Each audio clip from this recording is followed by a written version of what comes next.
of hitting record, I have our very own YouTube channel.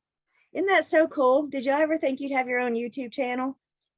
Well, if you never did, now you do. So here's the link. So you guys either need to click on it, and it'll take you to our YouTube channel. Our Thursday's class has been loaded. Good morning. So then you can subscribe, or you can save it and bookmark it. Everything we do, all of our classes will eventually be loaded into this channel. So if you have to miss a class, you can go back, watch what you missed. If you want to go back and have a refresher on concurrent forms of ownership, then you have the recording right here. You can go back. So each class we will load that day's class, or each day we will load that day's class into it. It's a process, so it doesn't get loaded right after class. Okay, like it's got a Zoom has to process it, and YouTube has to upload it, and upload and download are two different things, and blah blah blah. So I'd say by the evening, for the most part, you'll have that day's recording in your class. So did everybody get the link? You were either able to click on it or copy and paste, and then you subscribed or saved it or bookmarked or something, so you know to come back to it. I think it's really convenient. I think we mentioned the other day, some of you that commute, it might be an opportunity for you to hear it, while you're driving. Please don't try to look at your phone while you're driving, but you could use it to hear. Some of you, you have put your buds in at work. Don't get in trouble with your boss, but if your boss doesn't mind, you can put your buds in at work and listen to them. So just another opportunity. One thing you guys will learn about me, I'm a big fan of the more different ways that we can expose you guys to this information, the better chance it has to stick. So this is just yet another way to get the information to you. So we got our YouTube channel. It looks like our names are all good. A couple of you, I just see one here. Please remember to rename yourself. So I have your first and last name, so I know who you are. And I know who to give credit to. Somebody is in on their phone. We're not supposed to be calling in on your phone for this call. So you may need to, well, first off, I don't know who you are, so I can't give you credit. But second, you may want to try a laptop, a desktop, or a tablet. And if you're having technical problems, then you need to get with Jane or Lane. Speaking of somebody on your phone, we did have somebody last class that was on their phone, and I don't know who to give you credit to. So is everybody ready? Look, pay attention for just a second. If your phone number is area code 336-279-6403, please send me a private chat right now. 279-6403. You'll send me a private chat so I know who you are. And let's see, the other phone person identified himself. Okay, good. Thank you. Thank you. So that's that. And let's see, just a couple housekeeping things. Bear with me.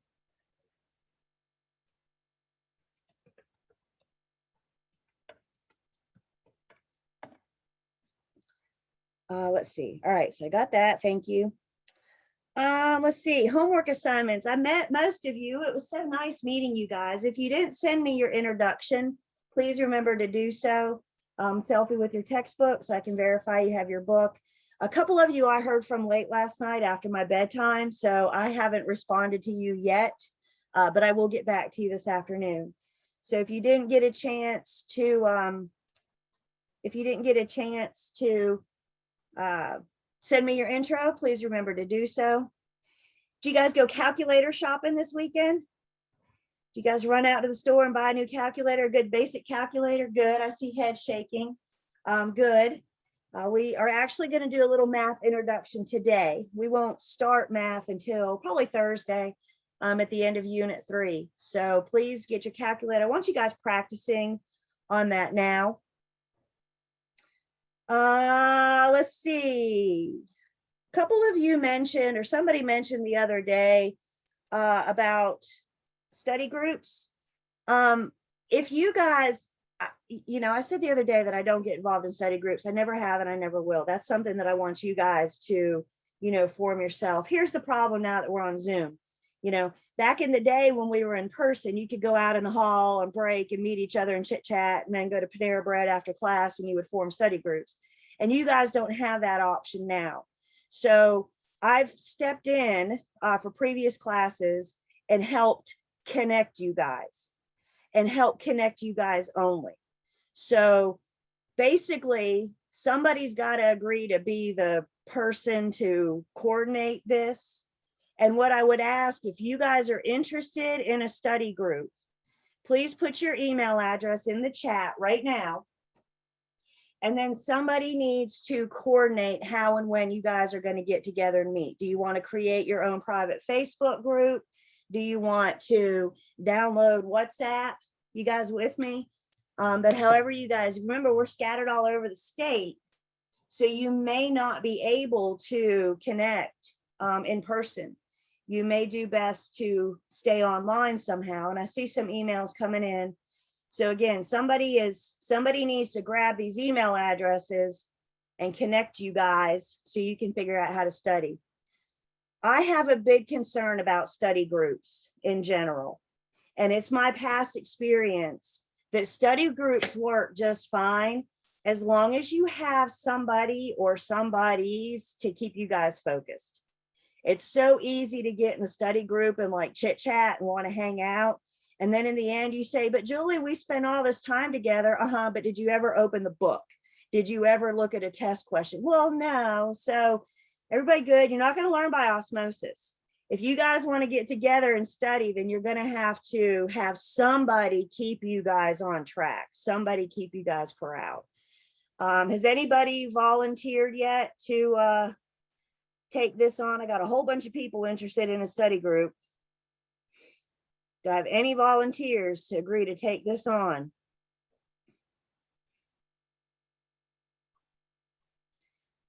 Not yet. All right. Well, somebody think about it. And again, I will help connect you guys, but that's where I end. Fair enough? Of course, if you guys have questions, don't hesitate to reach out to me. All right, so nobody's volunteering. So it sounds like what I'm doing after class is sending one email to everybody that I have your email address in the chat, and then you guys are going to reply all except Julie, right? Okay, all right. And somebody's got to take this on. Okay. Questions about study groups? Y'all just stay focused, please. I know we miss people and we want to like hang out and be together, but if you're studying, that's what you need to be focusing on.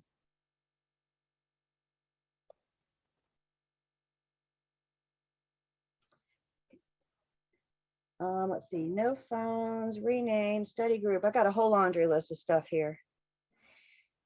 Let's, as promised, I want to take just a minute and talk about some of these test questions. So we're going to look at some practice questions in Unit 1.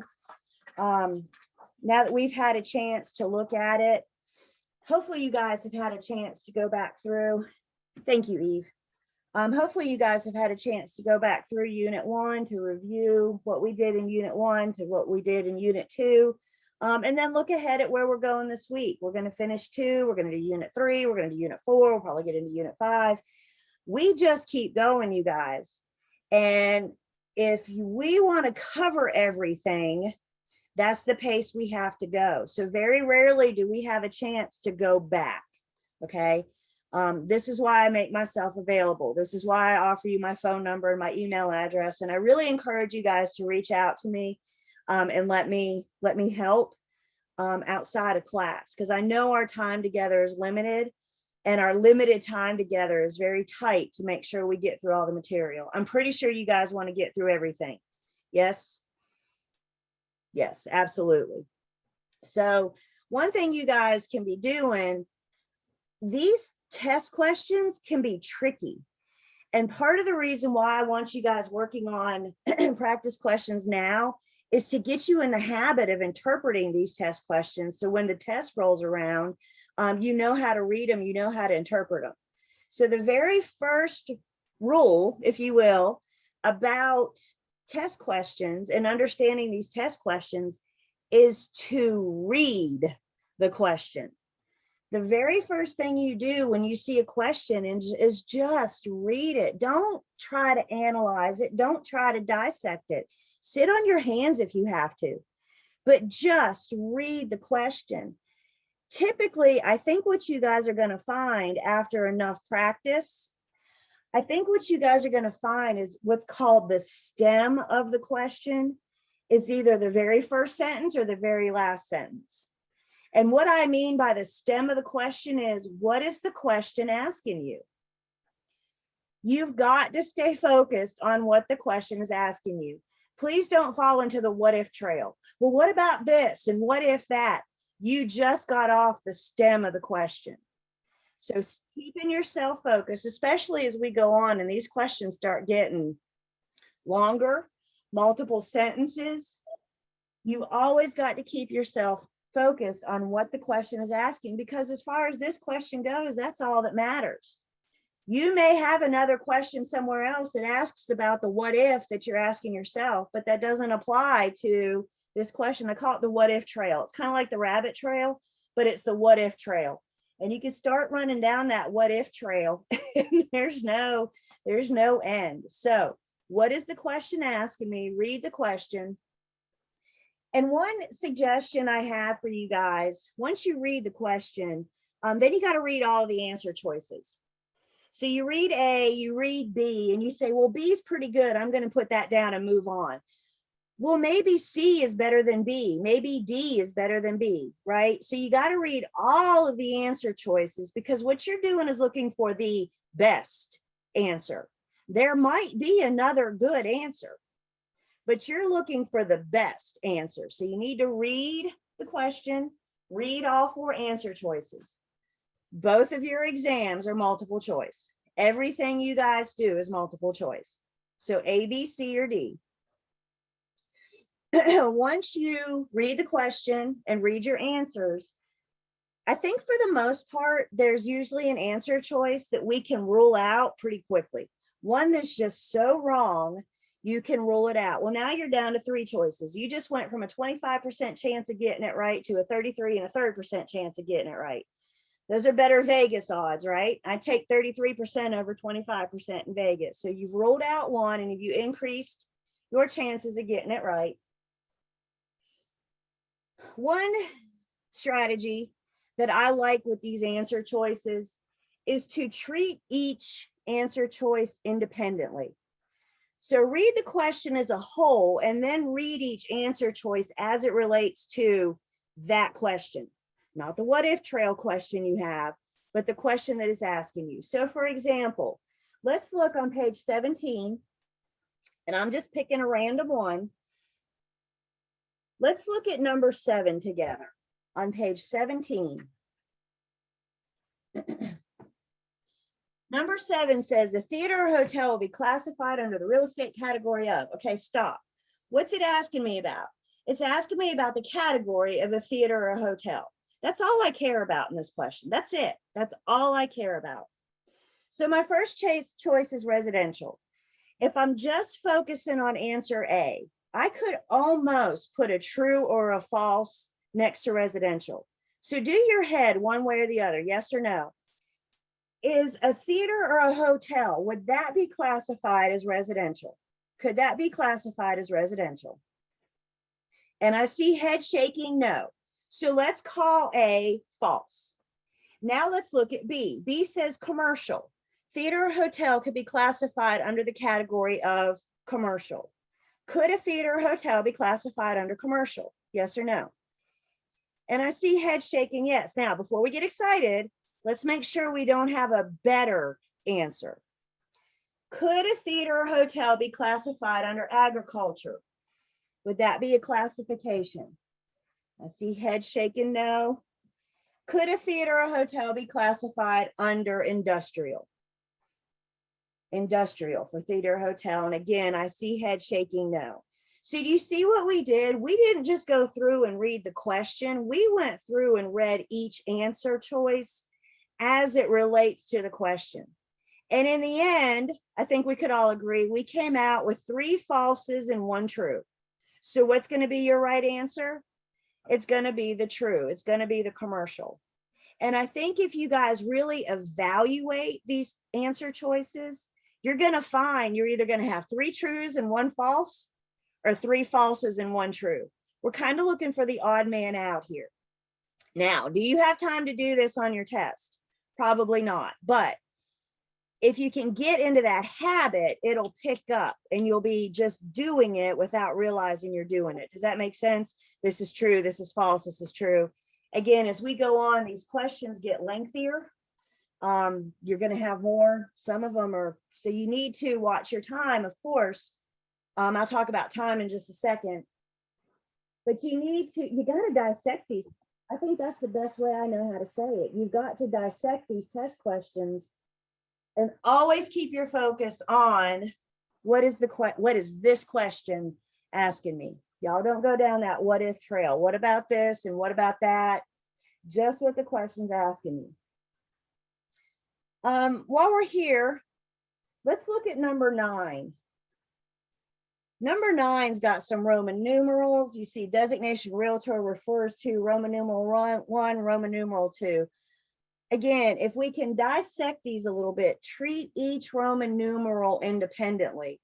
So the designation realtor refers to any licensed real estate broker. Is that true or false? You can do your head yes or no. Is every broker a realtor? And I see head shaking no. So off the bat, I immediately just ruled out A and C. You guys see what we did there?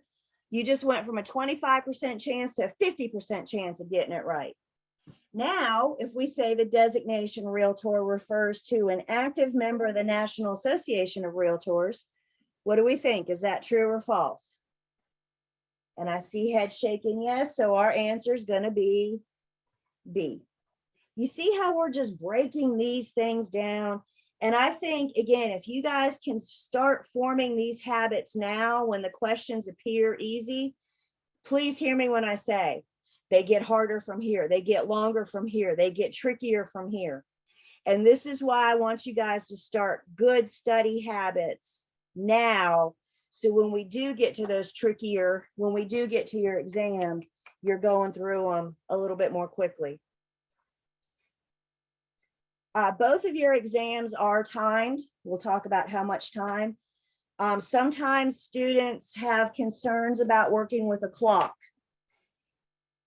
How I suggest we handle that, start working with a clock today. When you do these test questions, set the timer on your phone. I think if you can allow yourself about 2 minutes per question. So if you say 2 minutes per question, these are the questions in Learn, Test, Pass. These are the questions at the end of your textbook. So for example, the Unit 1 quiz is 20 questions. And if we allow 2 minutes per question, then you set the timer on your phone for 40 minutes. If you can't get through that quiz in 40 minutes, then you need to pick it up just a bit. If you blow through it in 15 minutes and fail it, then you need to slow down just a little bit. You can start gauging yourself now. I tell you guys, when our exam rolls around, some of you are going to leave precious time on the table. And it hurts me because you blow through it as fast as you can and you may not do as well as what you wanted. So start now. This is what we're doing, is preparing for these exams, preparing for the big exam, my class and your state exam. You know, we mentioned the other day that my job is to provide the information that you need to get through your exams.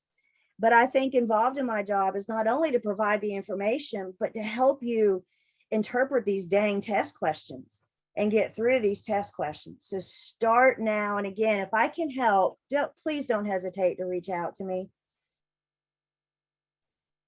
Questions or comments? Somebody, again, I say thank you. Let's see. Thank you, Eve has agreed to complete your, compile your study group. So if your email's in the chat, and Eve, if I can help you coordinate it, please let me know, but I appreciate you doing that. Eve's going to keep you guys on track. That's a tall order, isn't it, Eve? But we do appreciate you helping getting this put together. Different platforms. You guys may just need, like I said, you could do a closed Facebook group. You could do WhatsApp. I think if you do something like that, because you guys all may study at different times, so then that way you can come in and comment when you're studying, and then when somebody else is studying in the middle of the night, so you guys are talking to each other, but it may not be, at the same time. We all have crazy, very flexible schedules. So Facebook group or WhatsApp may be something to consider.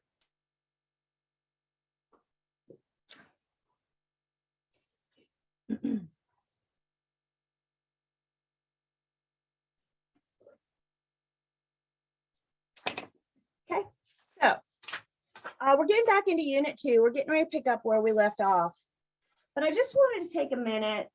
If we looked at our books on page 26 and 27, and remember one thing we talked about last week was fixtures.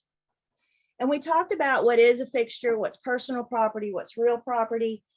Somebody said it, and I love it. I thought about it over the weekend, but somebody said, if you can pick the house up and shake it, if it doesn't fall off, then it's considered a fixture, right? So what do we hear from that? A fixture is something that's permanently attached. If you want to remove it, then you have to actually, take it down or remove it from the wall or the floor or the ceiling. Personal property is not attached. Personal property, you can pick it up and move it. And personal property does not convey unless the parties agree otherwise. What do I mean by convey?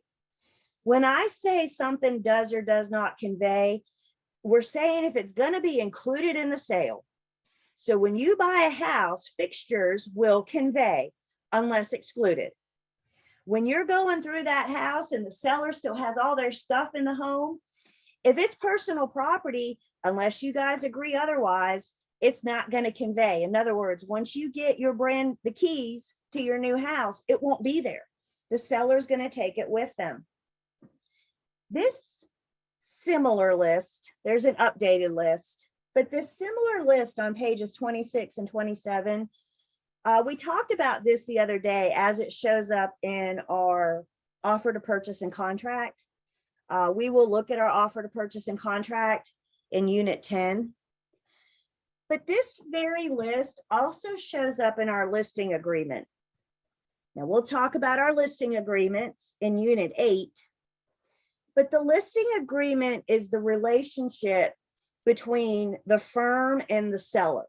So the seller and the firm enter into this listing agreement together. So when the broker of the firm and the seller are sitting down going over the listing agreement, we can see this list of fixtures. We are having this conversation with sellers about fixtures before we ever list the property. So we're going through this list with the sellers and we're like, do you need to take any of this? Do you plan on taking any of the things on this list? And let's say the seller says, yeah, I'm on page 26. Our mailbox has sentimental value. That was a wedding gift. And ever since we've been married, we've received mail in this mailbox, and we're going to take our mailbox with us. Great. Can they take their mailbox with them? Of course they can. Of course they can. Let's have the conversation with the seller now before we list it, as opposed to when a buyer shows up. In a perfect world, we could convince the seller to replace the mailbox before we ever list the property.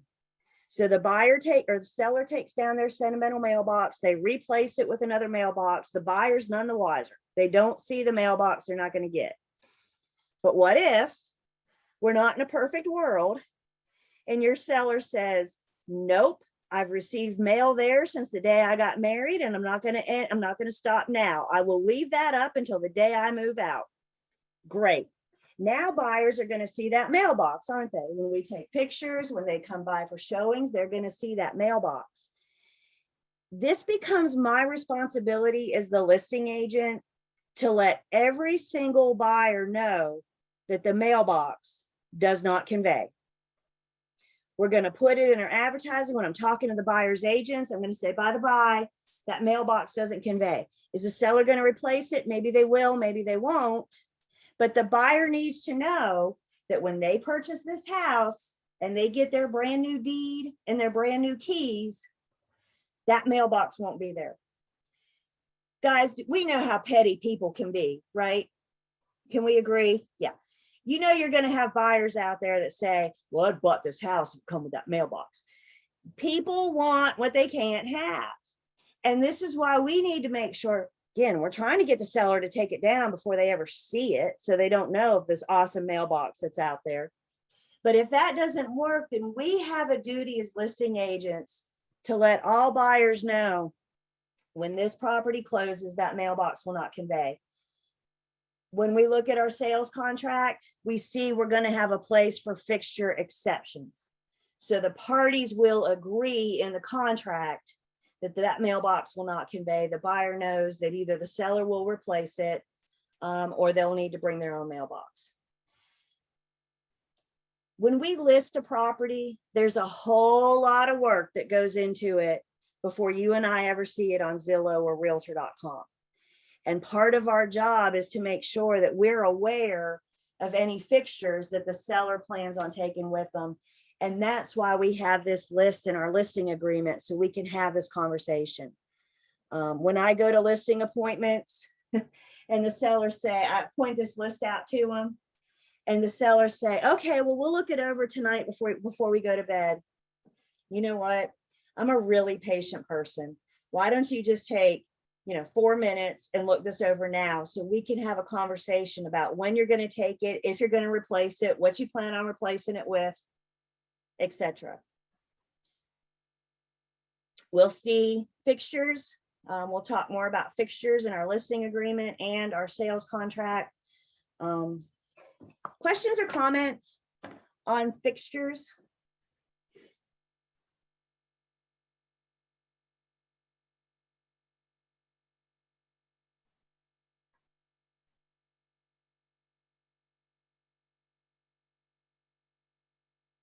Okay. How many of you, by show of hands, were able to finish looking ahead at Unit 2 and looked at Unit 3? Look at all those hands go up. Good. Thank you, guys. I do think it helps to see it before we come to class. Again, I'm a big believer that the more ways and the more times we expose ourselves to this information, the easier it gets, the more it sticks, the more it clicks. So thank you guys for looking ahead. If you didn't, that's okay. You're not too far behind yet. We can still get you caught up. But you heard me earlier, we'll probably be into Unit 5 by the end of the week. So we kind of keep moving.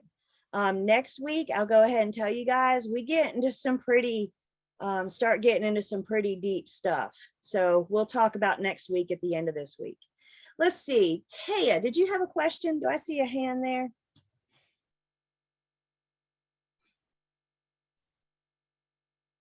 Looks like you're on mute. No, I'm sorry. Okay, no, you're good. I just want to make sure, y'all, please make sure if I don't see you, help me out. I got you guys. I can see you all right here, but you're like on 3 screens. So I'm scroll periodically to make sure I see you. And I get to the last screen and I see several people with your cameras off. So remember the attendance, camera on, and I can see you. Why don't you guys remind me in a chat, either to everyone or just me? Why don't you do it just to me? Let's see what kind of answers we get. Everybody send me a private chat and remind me, what's the maximum amount of time you can miss in this class and still be eligible? Look at you guys are like ready for me. What's the maximum amount of time you can miss and still be eligible for the exam?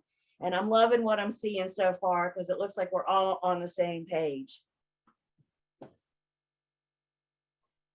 And you know what? I like being on the same page. So thank you guys. Yes, 15 hours is the max. How do you miss time? Because you're off camera and I don't see you. It's pretty simple. Yes. Can I get some thumbs ups? Good, good, good, good. Okay. So this is where we ended last week. And we were finishing up talking about our fixtures and personal property. We don't have that much more to say before we move on to some other good stuff. And we were talking about the UCC. And remember, we said this is what regulates personal property. Y'all write that down, PP next to UCC. And this is what regulates personal property. And I felt like we had some confusion about how this works and what do we do. And I need you guys to understand that it's not my job to tell sellers what to do. It's not my job to tell buyers what to do. It's my job to say, oh my goodness, according to the UCC, you don't own your water heater because you bought it on credit and you gave the purchaser you gave the creditor, a security agreement. So now it's my job to bring that to the seller's attention and have a conversation with them about how are we going to handle it? Is the seller going to pay for it in full with the proceeds from the sale of their property? Are they going to call the water heater company and say, yeah, I'm getting ready to move. Can we transfer this account to the new owner? You guys with me? It's not my job to say, this is what we're going to do. It's my job to say, oh goodness, you don't own your water heater. It's still considered personal property. How are we going to proceed? And I think that's one thing that we're going to learn. I can't make anybody do anything. I've yet to figure out how to make anybody do anything. My job as a real estate agent is to provide the facts, provide the information. I'm not making decisions for people. I'm not telling people what to do and how to do it, when to do it. I'm providing the information to help them make informed decisions. Questions or comments about that?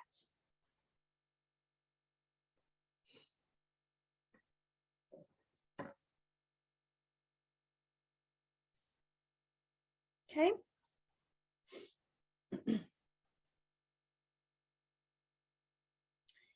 The last little piece in this personal property, real property conversation, let's see. When paid in full, it says it becomes real property. That's correct. So if a seller leaves a washer now, the buyer has a lien. Remember what we just said. We have to have a conversation with the seller about what they plan to do. Are you going to pay for it? Are you going to transfer it to the buyer? We're not going to stick the buyer with a lien. We're not going to do that to the buyer. We're going to work it out before it happens. How are we going to work it out? I don't know. My job is to let them know that we have an issue that we need to figure out before a buyer buys. Does that make sense? There's usually no right way to do stuff. I don't know the agreement that the owner has with this hot water heater company. It may go back to looking at their contract and seeing what kind of agreement they have, right? Our job is to ask questions, find flags, and when we have issues, have conversations. There is a place in our listing agreement and in our sales contract that says the seller should list any items that are leased and not yet owned. So our forms give us an opportunity to have these kinds of conversations. We're not expected to go through all the appliances. Do you actually own your water heater? Do you own your stove? Do you own that ceiling fan? Right? We're not going to go through the house and do that, but we're going to have the conversation of, do you have anything that's leased and not owned? And if the seller says yes, then that launches a conversation about how it can be handled when the buyer comes along.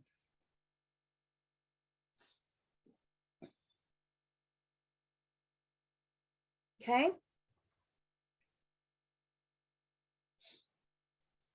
The last little piece of the personal property, real property conversation we have, we talked about plants last week. We talked about actual items. We talked about trade fixtures, things for the tenant businessman to conduct their trade. We talked about agricultural fixtures.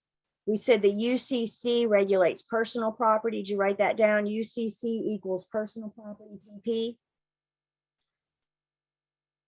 Question comes in, can you write it in the sale that the owner will pay? Of course. Because remember what the parties agree to. The parties can agree to what? Anything. So if that's what the parties agree to do, sure, that's what we can do. The possibilities are endless, you guys, as long as the parties agree to it. Okay. The last piece of personal property, real property, is to talk about some manufactured and modular housing. So first up, we have manufactured housing. Manufactured housing is considered personal property because as long as it is still on wheels and it has a hitch and it is titled and regulated by the DMV, it's pretty personal property, isn't it? All you have to do is hook it up to a truck and you can move it off property, right? It's on wheels, it has a hitch, it's regulated by the DMV, and you're correct, the DMV will give it a VIN number. As long as you have that, or the vehicle will have a VIN number. As long as you have that, it's considered personal property. But what if you remove the wheels and you put it on permanent foundation? What if you remove the hitch? What if you cancel the title with the DMV? You've now taken personal property and converted it to real property. So what is a manufactured home? Is it considered personal property or real property? Well, it depends. Manufactured homes on wheels and a hitch and regulated by the DMV are personal property. You remove those wheels, remove that hitch, and you remove the title from DMV. Now you have real property. Manufactured housing was built according to HUD standards. HUD stands for the Housing of Urban Development. Housing of Urban Development. We talk a little bit about HUD in this class, so we'll see this again. So our manufactured homes start as personal property. They can be converted to real property. And then we have modular homes. Modular homes are built in sections off-site. Maybe it's room by room, maybe it's floor by floor.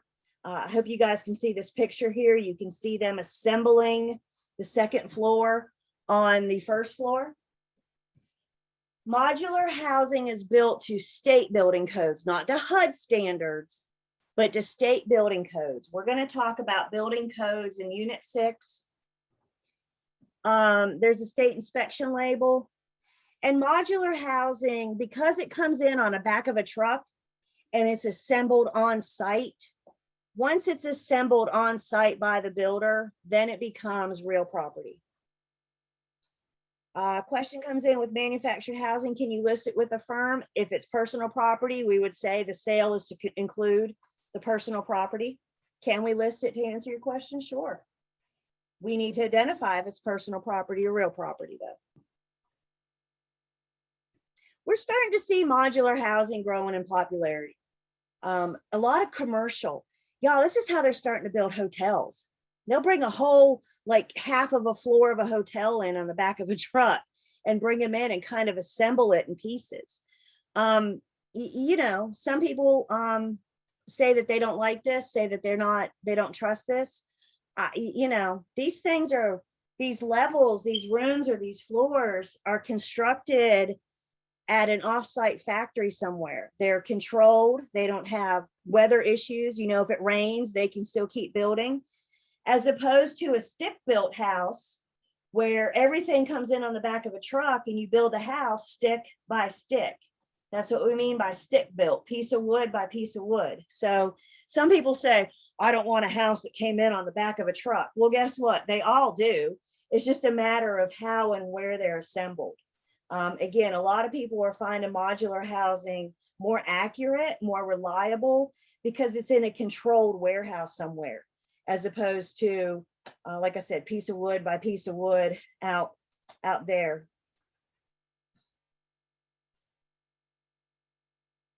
So modular housing, manufactured housing, and that officially wraps up our personal property and real property conversation. So this was good because it gave us a chance to go back and review, refresh a little bit. And now we're ready to move on from personal property and real property. Everybody good? Thumbs ups. Lets me know you're there, one, and let me know that you're good. I mean, if I see a thumbs down, it'll probably be a call me after class kind of thing. All right. Continuing on in Unit 2, we're going to switch gears just a bit. And in Unit 2, we're going to talk about estates. Yeah, do I have a question?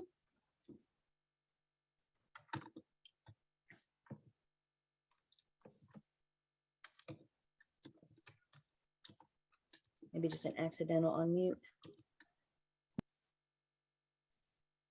So let's talk about estates. When we talk about an estate, we're talking about the amount and kind of interest that one has in real property. We're talking about the degree, the quantity, the nature, the extent of the estate. As you can imagine, we have several different estates that we're getting ready to break down and talk about. But when you guys see the word estate, I want you to think interest. An estate is the type of interest that one has in real property. What's the degree of interest? What's the quantity of interest? Do you have an estate with other people? Do you have an interest with other people?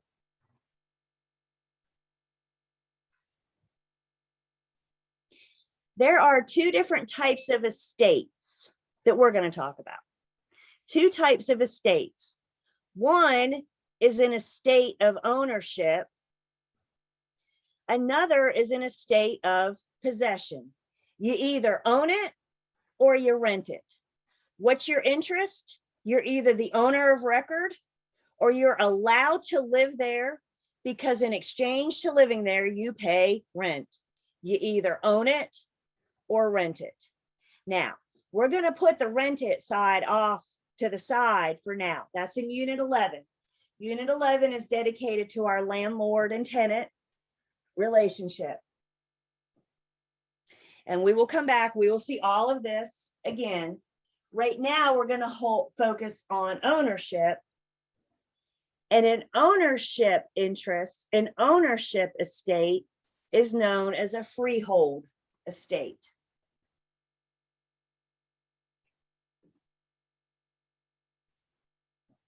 Log out, log back on if you need to. Hang on, we're getting technical.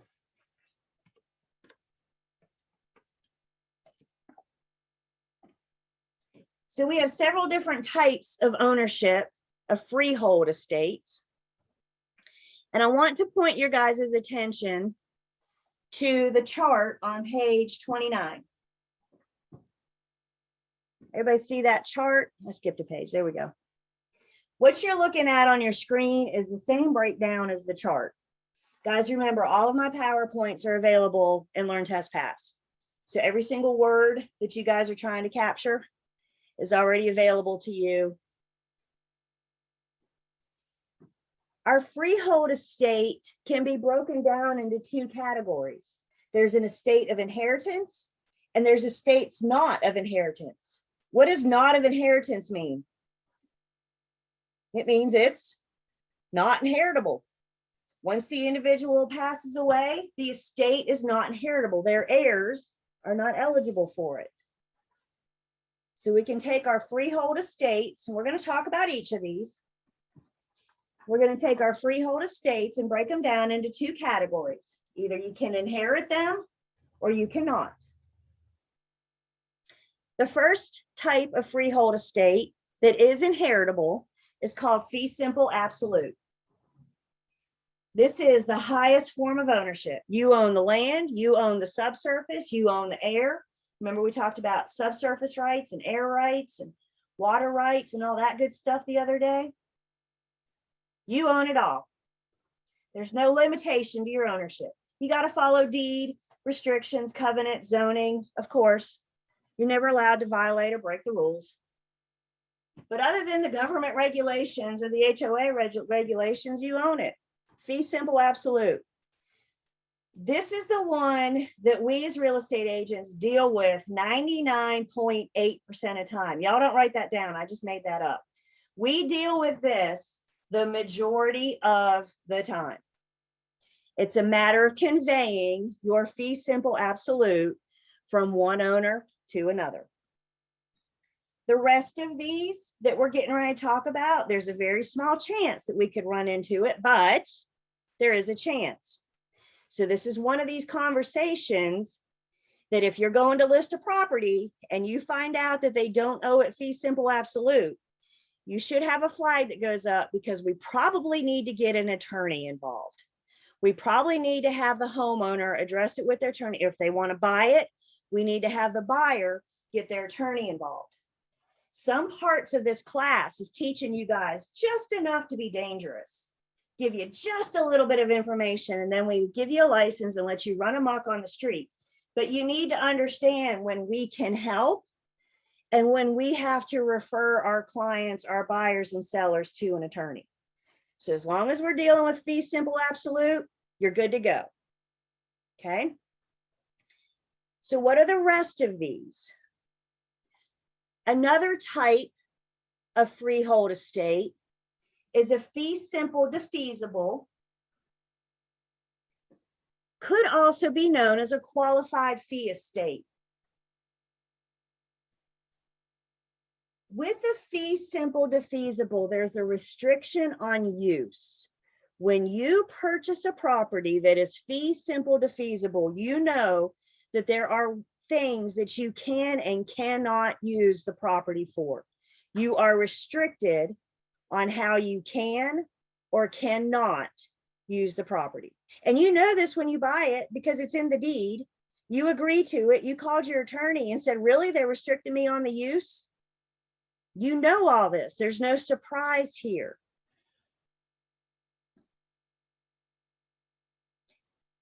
We have two different types of fee simple defeasible, two restrictions on use. The first type is fee simple subject to condition subsequent. Boy, that one's a mouthful, isn't it? Fee simple subject to condition subsequent. And what this first one says, the owner can do whatever they want to on it, except for one thing. There's one thing that they cannot use the property for. They can do whatever they want to, as long as it's not that one thing. Let's say, for example, there's a restriction on alcohol sales. You can do whatever you want to on that property. But the moment you sell one beer, you've broken the rules. And when you break the rules, you lose the property. Game over. It doesn't matter how you get caught, but you get caught selling alcohol. You knew when you bought this property, you could not sell alcohol on it. And you went and did it anyway. So what's the big deal? Well, the big deal is you lose the property. You broke the rules. The grantor is the person that gives you the property. We're going to define grantor and grantee when we get into Unit 5. But for right now, let's just understand that the grantor is the person that gave you the property, that sold you the property. And when the grantor finds out that you broke the rules and you served a beer, they take you to court and they get their property back. They take you to court, they tell the judge they sold a beer, and the judge will give the property back to the person that you bought it from. Break the rules, you lose the property.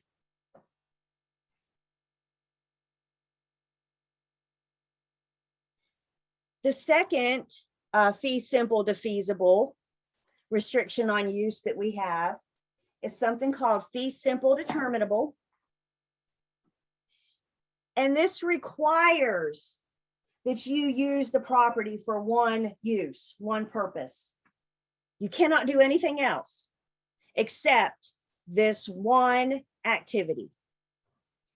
Let's say, for example, the deed restrictions say you can only use this property for religious purposes. That's it. You cannot do anything else. If it's not religious, you can't use the property. You can only use it for religious purposes. Yay. You buy the property, you use it for something not religious, you break the rules. What happens when you break the rules? You lose the property. At this one, the grantor doesn't have to take you to court. The person that sold you the property, they drive by and they see some non-religious activity going on the property. It automatically goes back to the grantor. We don't have to take you to court. It's automatic. Check this out. In the word determinable, we see the word determined. It's already been determined. If you break the rules, it goes back to the grantor. We do not need a judge to weigh in on this. It's already been determined. There's some good examples in your book. We're getting ready to look at one together. By the way, what if the grantor is no longer with us? Then it'll go on to their heirs. So when we say go back to the grantor, if the grantor is no longer with us, then it'll go on to their heirs. So let's look at an example together. Let's just put our pencils down for a second.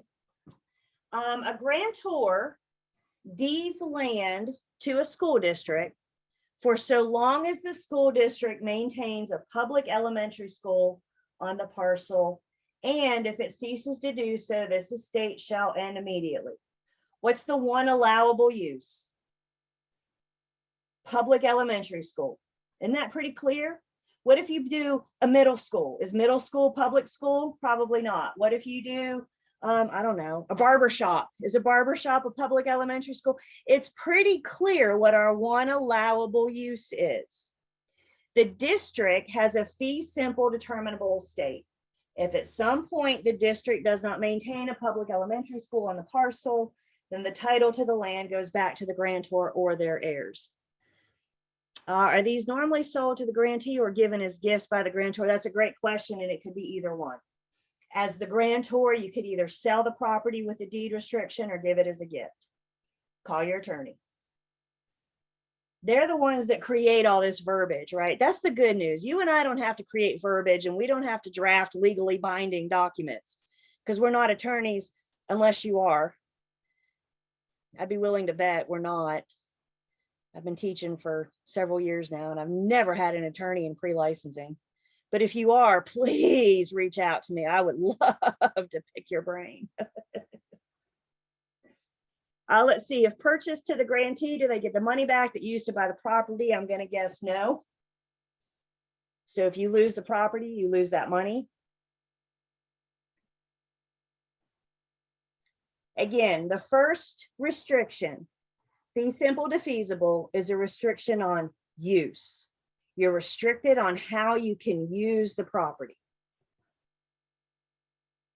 The second type of restriction is a restriction on time. These estates are referred to as life estates. They're limited to the life of somebody. Somebody, and we'll talk about who in just a second, somebody is earmarked, if you will, as the person, the measuring stick that determines how long you own the property. Restriction on time. These are sometimes referred to as partial estates. Why are they partial? Because you don't own them forever. You only owe them for an amount of time. So we got three different types of life estates. The first type of life estate is called a conventional life estate. And you remember back to our little chart on page 29, this is one of our life estates that cannot be inherited, which means when the owner, also known as the life tenant, when the owner of record passes away, this estate's over. You have nothing to pass on to your heirs because the restriction on time is that of the life tenant, the person that owns the property. At the end of the life tenant's life, the property either goes back to the grantor or their heirs, or it goes on to a named third party. You might have a successor. At the end of the life tenant's life, it either goes back to the grantor or it goes on to the named third party. That party is named in the deed. We know.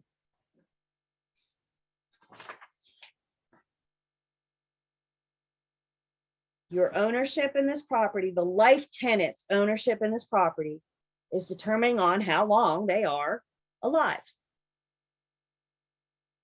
So this is our conventional life estate.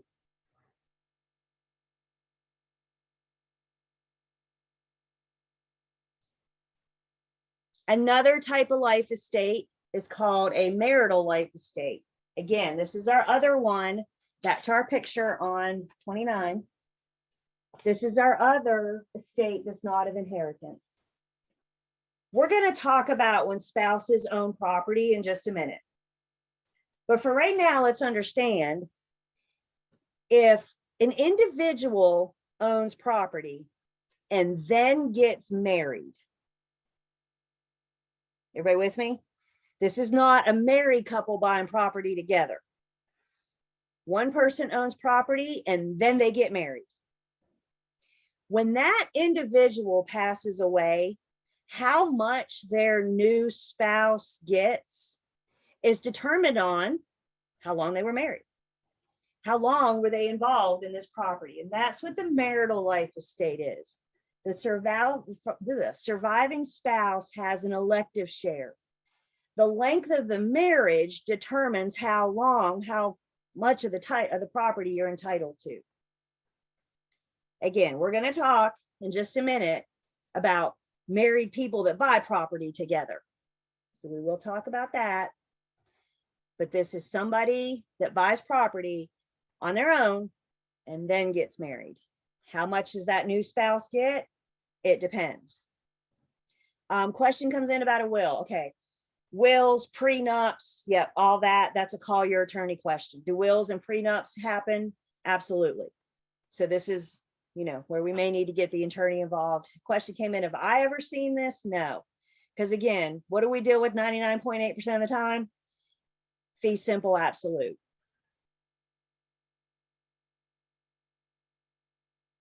So marital life estate. Our third type of life estate is called a life estate pour autre vie. Do you guys know you were getting a French lesson today? Pour autre vie is French for life of another.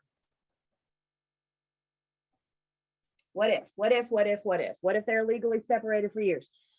They were still married for amount of time. Yes. So even though they're not married now, they were. Did they have right to it? It depends. Call your attorney.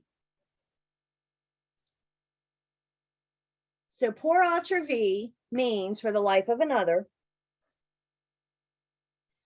And what pour autre vie says is that there's the life tenant, the person that owns the property and lives in the property. And then there's a measuring life.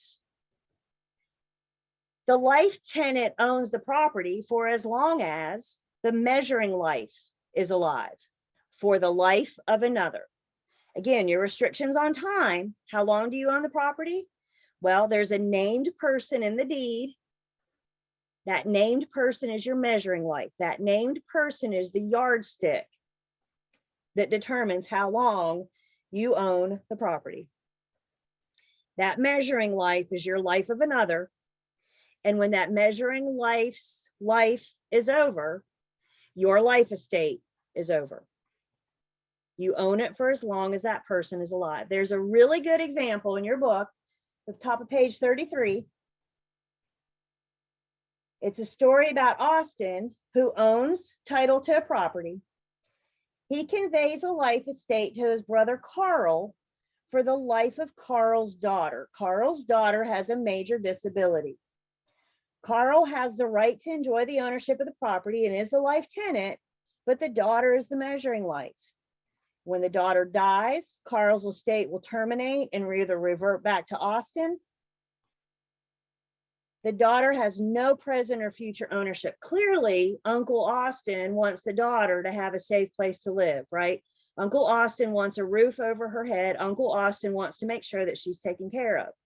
When her life is over, Austin's saying, give me my property back. Carl, you don't deserve to be here. We're just here to take care of my niece. Does that make sense? The niece is the measuring life. At the end of that at the end of that life, the property goes back to Austin or his heirs.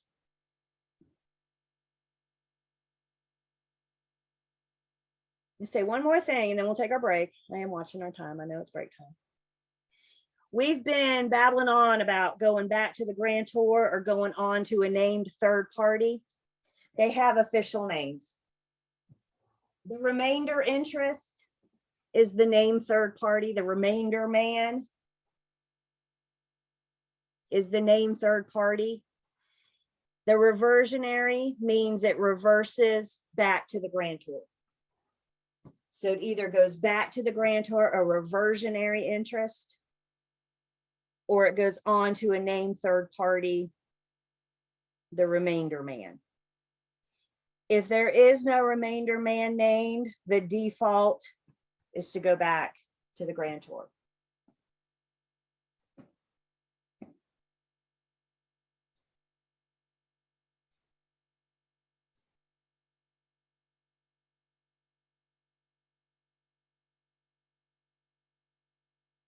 Okay. All right. So let's go ahead and take our first break. When we come back, we're going to keep going in unit 2. So let's take 10. Please note your time.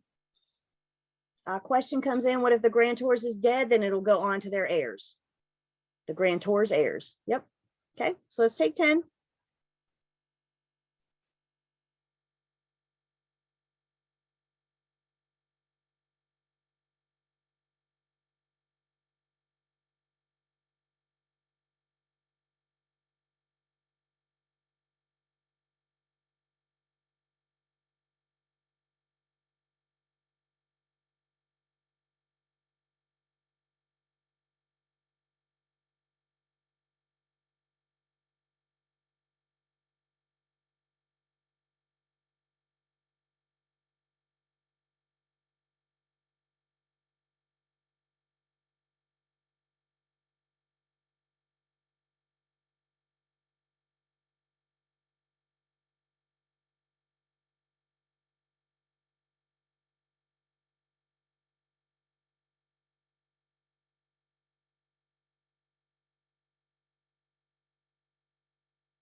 All right.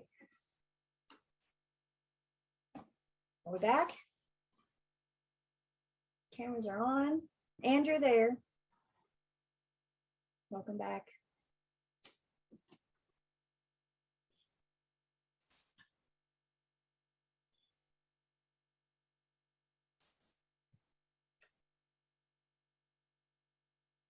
All right, so I am going to take attendance.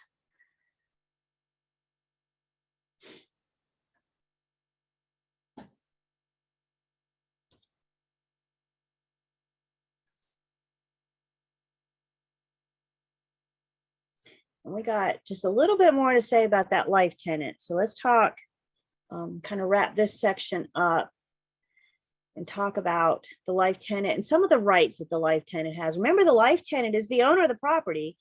They're just limited on how long they own the property. So some rights of the life tenant, I mean, they own the property, so they can earn an income. They could profit from the property. They could rent it. They could, you know, plant corn and and sell the corn and profit through their corn sales. They can use the property however they wish, since they do own it. They can use the resources from the property, so they can utilize what's available.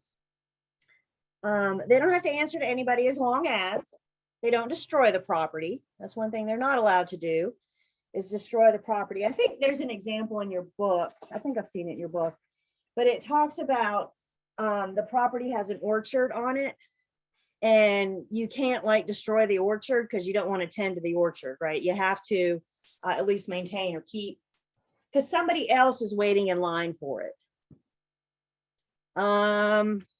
You get to pay taxes, special assessments, homeowners insurance. You're the owner of record, so you get to pay all the bills, if you will. And then you can't have waste. You can't encroach on the rights of the person waiting in line for that. May that be the remainder man or the reversionary. Again, the life tenant does own the property. Let's see. Haley, it looks like your camera tilted up just a little bit. I'm seeing your ceiling.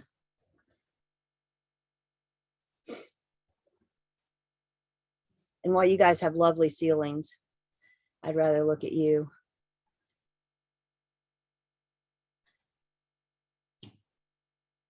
Okay. So our life tenant for our life estates, the person that owns a property for the length of somebody's life, may it be their own in a conventional life estate or a measuring life, the life of another in a life estate pour ultra V. Just to mention real quick, there's something called a homestead. This is pretty much all we need to know. It's just a legal life estate. It's occupied as the family home. It's protected from most creditors. In other words, they wouldn't may be able to avoid having liens put on the property. We're going to talk about liens in Unit 3. So we'll actually see a homestead again briefly for just 1 second.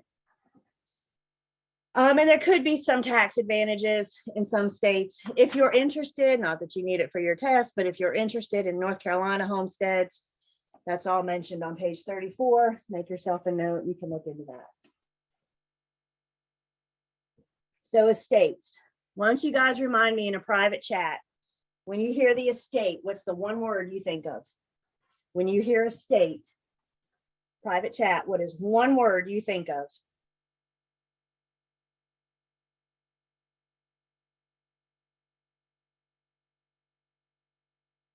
Yep.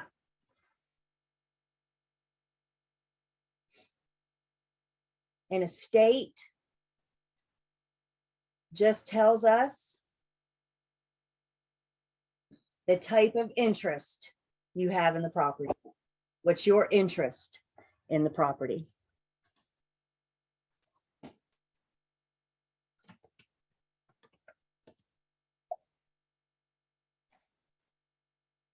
Okay. All right. Switching gears just a bit. We've talked about estate. We've talked about the interest. Now let's talk about who owns the property. And we're going to talk about two different types of ownership. There's ownership and severalty, and there's concurrent. We're going to break down each of these. Again, we're switching gears. We talked about the interest that you have in the property. Now we're talking about who owns it. Ownership and severalty is a sole owner. That sole owner is either one person or a business, an entity, an LLC, a corporation. Single owner. You have severed all the other owners away from you. It's just you, last man standing, if you will. Ownership and severalty.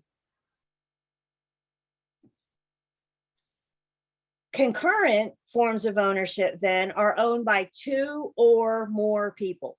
Maybe it's two people, maybe it's 2,000 people. Severalty is owned by just one. Concurrent is more than. And we got a couple different types of concurrent forms of ownership. And of course, we're going to talk about these.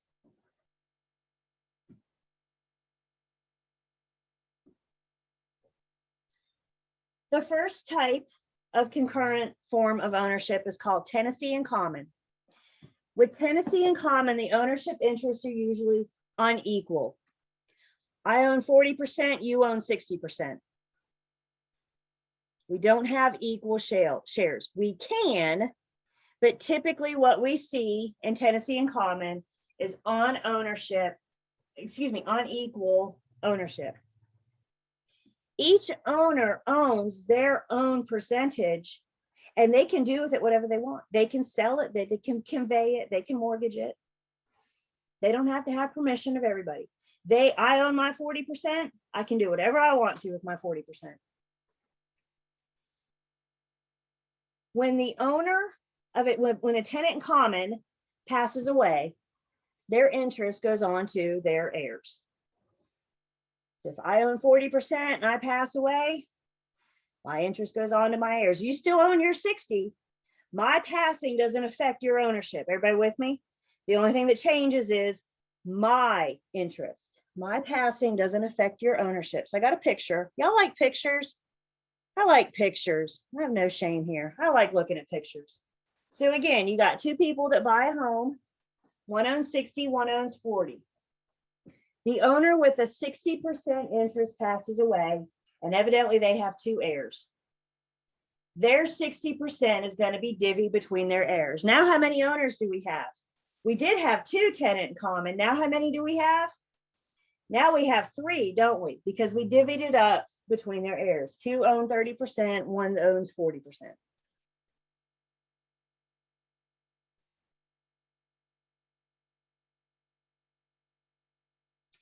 What is the type of ownership interest established? Does it differentiate what type of ownership it is in the deed? Yes, the closing attorney will identify this type of ownership. We'll talk about the attorney's role in concurrent forms of ownership in just a second. Give me just 1 second. This is another one of these. I'm teaching you guys just enough to be dangerous. So we're going to get attorneys involved again. So tenants in common. Individual passes, interest goes on to their heirs. Another type of ownership we have is called joint tenancy. With joint tenancy, the ownership interest is usually equal. 25%, 25%, 25%, 25%. We all own 25%. And in order to be joint tenants, everybody's got to show up at the same time, take title at the same time, be on the same document. We're all there together doing it. So all joint tenants purchase at the same time.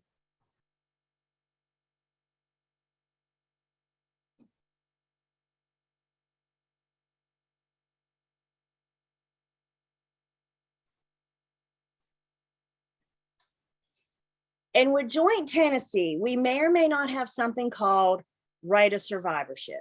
Now, please listen to me for 1 second before you write down every single word. Rite of Survivorship. The best way to explain Rite of Survivorship is to skip ahead just a bit. And in just a minute, we're going to talk about married people owning property. Married people also own with right of survivorship. So I think it's easier to talk about two spouses. You have two spouses that purchase property. We'll talk about tenancy by the entirety in just a second. But they have right of survivorship. Everybody with me? Two people, right of survivorship. What right of survivorship says is that when one person passes away, their interest automatically goes to the remaining owners. I don't care what this person's will says. Because they are joint tenants with right of survivorship, when this person passes away, their interest automatically goes to the remaining owner or owners. Eventually, if there's four owners, one passes, now it goes to three, the other one passes, it goes to two, right? Now one passes, and now it's just down to one. So eventually, the last man standing is going to own it in severalty. They have severed everybody away from them. When it comes to right of survivorship, this is one of your national section versus state section topics. Nationally, with joint tenancy, right of survivorship is automatic. In North Carolina, it's got to be created. You can have joint tenancy with right of survivorship, but you have to purposely create it. Let me rephrase that. The attorney has to purposely create it. It's not automatic in North Carolina. So in North Carolina, it's not tenancy in common, it's joint tenancy without right of survivorship. So if you don't have right of survivorship, where does it go? It goes to your heirs. It's still joint tenants. I'm going to go back for 1 second. It's still joint tenant because you're probably looking at equal shares, and it's still joint tenant. This is the key. Everybody shows up at the same time and takes title. We'll talk a little bit more about this second bullet point in just a second. Give me just 1 second. So right of survivorship, again, in North Carolina, it has to be created. It has to be specifically added by the attorney. So what we're saying with right of survivorship, two people own property 50-50. With right of survivorship says one person passes and their ownership interest goes to the last man standing that now owns it in severalty. They have severed everybody else.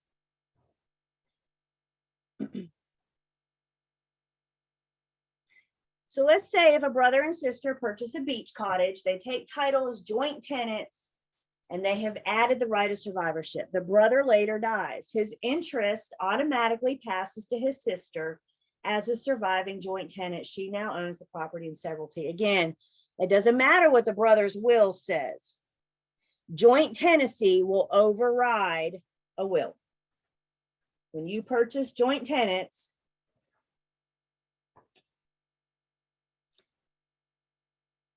so one of the key factors that we just touched on, let's take just a few more minutes and talk about this. One of the key factors that differentiates joint tenancy from tenants in common is these four required unities. All joint tenants have to take possession at the same time. They have an equal interest. They all showed up at the same time. They're all on the same title, on the same deed, on the same document. They were all there at the same time. That's probably the biggest characteristic of joint tenancy. You can't have a new guy come in 5 years from now as a joint tenant, okay? We're all here, all today, all at the same time, all taking title. Talk about what happens. Just a second.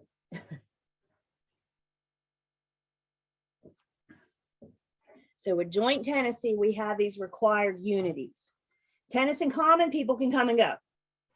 Joint tenancy, we're all here at the same time. Depends on if they have right of survivorship or not, right? All right, so if a property owner is owned by 3 or more joint tenants and one owner conveys their interest, the new owner cannot come in as a joint tenant. The new owner comes in as a tenant in common with the other joint tenant. So let's look at a picture. We have 3 owners, and we'll get really fancy here, and we'll call them A, B, and C. And let's pretend that these are equal shares. A, B, and C purchase property together at the same time. They're on the same deed. They're on the same title. They all there at the same time, and they purchase property. They come in, A, B, and C come in as joint tenants. 33 and a third, 33 and a third, 33 and a third. I have everybody all there at the same time. They all showed up to the attorney's office at the same time. They signed the same document. We're all here. Let's fast forward. Let's go ahead, I don't know, 10 years. And let's say B wakes up one day and B says, I'm done with you guys. I want out. I am selling my interest to D. We're going to call D the new guy. Can D, do your head, yes or no? Can D be a joint tenant with A and B? I'm sorry, A and C. Can D come in as a joint tenant? And the answer is no, because D wasn't there when we took title. So D comes in and is now a tenant in common with A and a tenant in common with C. Did the relationship between A and C change? Did anything between A and C? They remain joint tenants, right? It's just the new guy that comes in as tenant in common. What are you going to do in this case? Call your attorney or have your client call their attorney. Is this good news, you guys, that we don't have to deal with this? This is one of these things when you hear your buyers and sellers start talking about ownership and how do we take ownership and we want to be joint tenants, you need to have a little flag that goes up that says, ooh, let's call our attorney. I can't tell people how to take title. I can't tell people about how their ownership affects them. I can suggest that they talk to their attorney. Because now I got two different forms of ownership here, don't I? I got joint tenant and I got tenant in common. Now what happens when people start dying? It just got really complicated really fast, didn't it? So what are you going to do? We're going to have your clients call their attorney.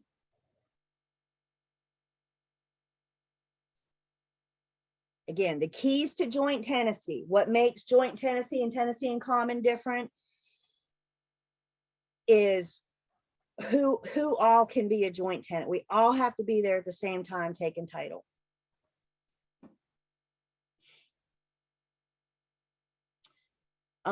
We terminate, as we just said, tenants in common and joint tenancy, either voluntary agreement, you could sell your interest, or you could just, you know, take your partners to court and, and ask to be removed, have the judge handle it, however.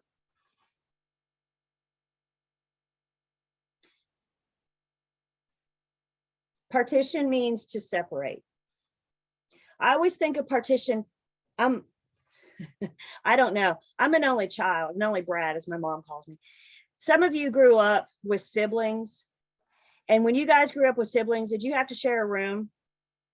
You had to share a room. Did you guys ever get mad at your sibling and draw a line down the middle of the room and say, you can't come on, this is my half of the room. You can't come on my half. You stay on your half. You guys, that's what we mean by partition. Owners can't do that with property.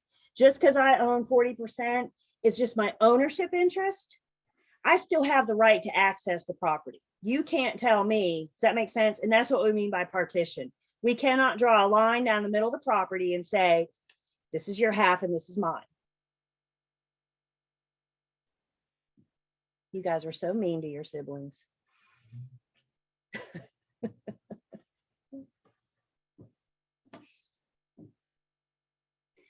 The last form of concurrent form of ownership that we have is for people that are married when they take title. When married people purchase a home, the default is for them to purchase tenancy by the entirety.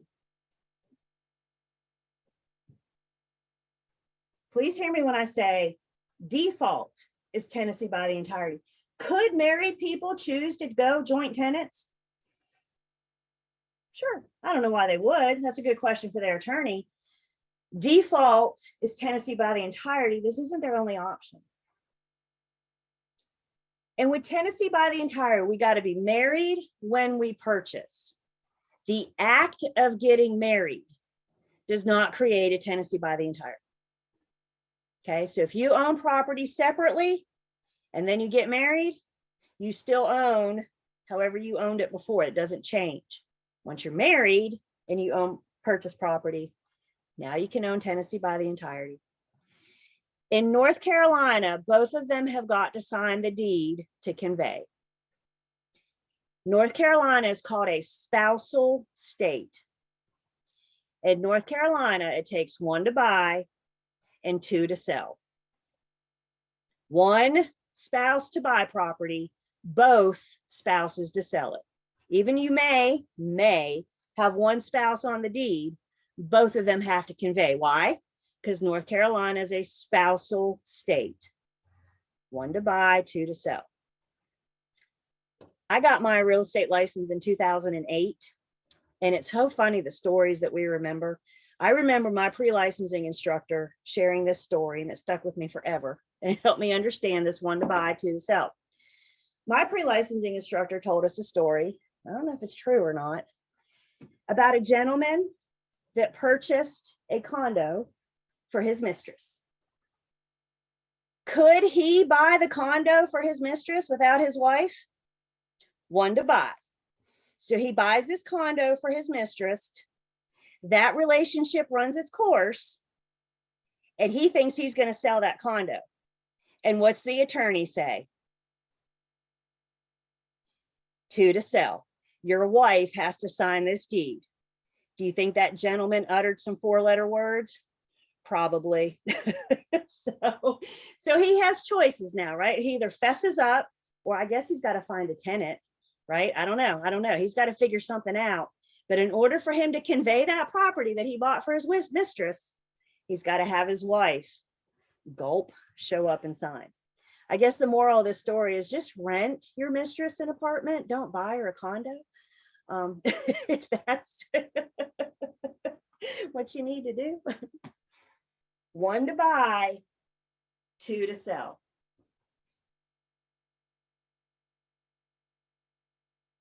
What if he lied about being married? I mean, yeah, you can only get so far with that lie, I would guess. I don't know about other states. Do people lie? All the time. Does it come back and bite them? Sometimes. Again, that's for the attorney to figure out. With tenancy by the entirety, right of survivorship is automatic. We don't have to create it. Right of survivorship, remember what we said, you have 2 spouses, you have 2 people that are married. When one spouse dies, the ownership interest automatically goes to the remaining spouse. That is right of survivorship. Tenancy by the entirety, they got those unities: possession, interest, time, and title. How we terminate tenancy by the entirety: either death of either spouse, divorce.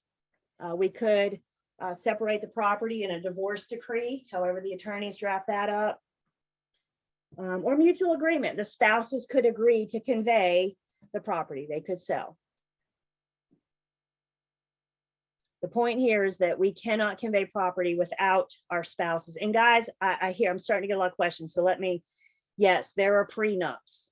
Yes, there are, premarital relationships. We're not getting into that in this class, because remember, you're calling your attorney to begin with, right? Do they have to have a marriage license present for tenancy? I mean, we didn't when we bought. I guess the attorney trusted us, but they may request it, because I think a trend that we're seeing, when my best friend got married, she didn't take her husband's name. So they're married with 2 different last names. The attorney very well may say, hey, can we see your marriage certificate? You know what I'm saying? Because they don't share that last name in common. So the attorney may ask for a marriage license. They know where to find it as well if they need to.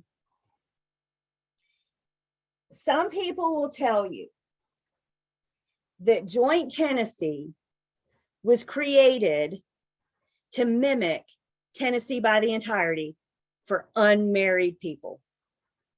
So in other words, what I'm saying is joint tenancy and tenancy by the entirety are the most closely related. The difference is married or not. And some people will tell you that's why we have joint tenancy. So where do you guys fall into this? What do you need to know? Well, if you're working with a married couple that wants to buy a house, probably just proceed, right? Another tenancy by the entirety. Where your flag goes up is when you're working with a couple that isn't married. You're working with a couple that wants to buy a house, they're not married. Y'all are not going to whip out your pre-licensing book and begin to explain tenancy in common and joint tenancy to them.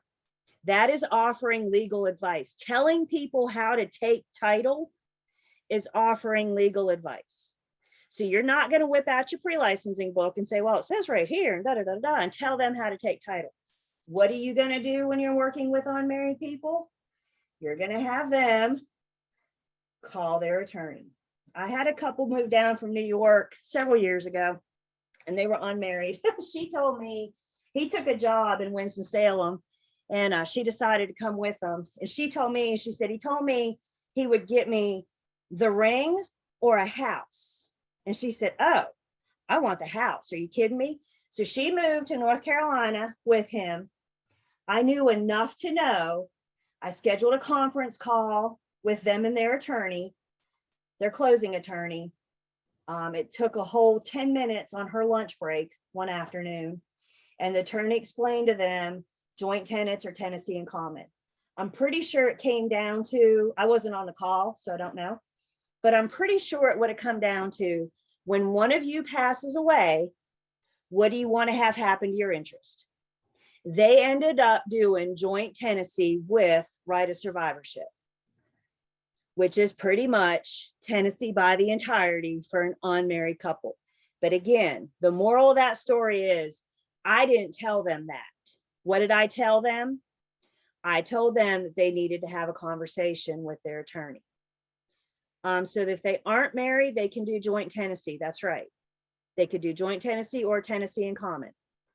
So what if they get married? Would they be no? No, because in order to be tenancy by the entirety, owners must be spouses when they receive title. Everybody good with that? The act of getting married does not create a tenancy by the entirety. What creates a tenancy by the entirety is being married and purchasing property.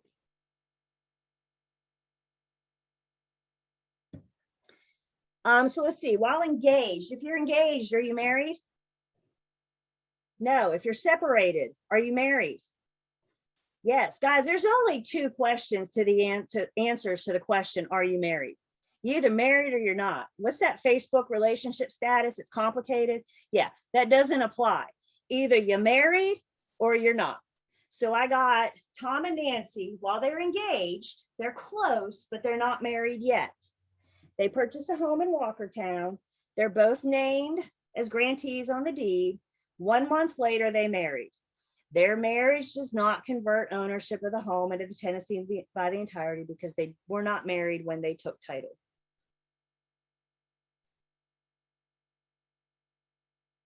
A question comes in, so what about if they're looking before marriage? Do they just have to close post-wedding? I mean, I guess if they want to. Let me answer this question without causing confusion.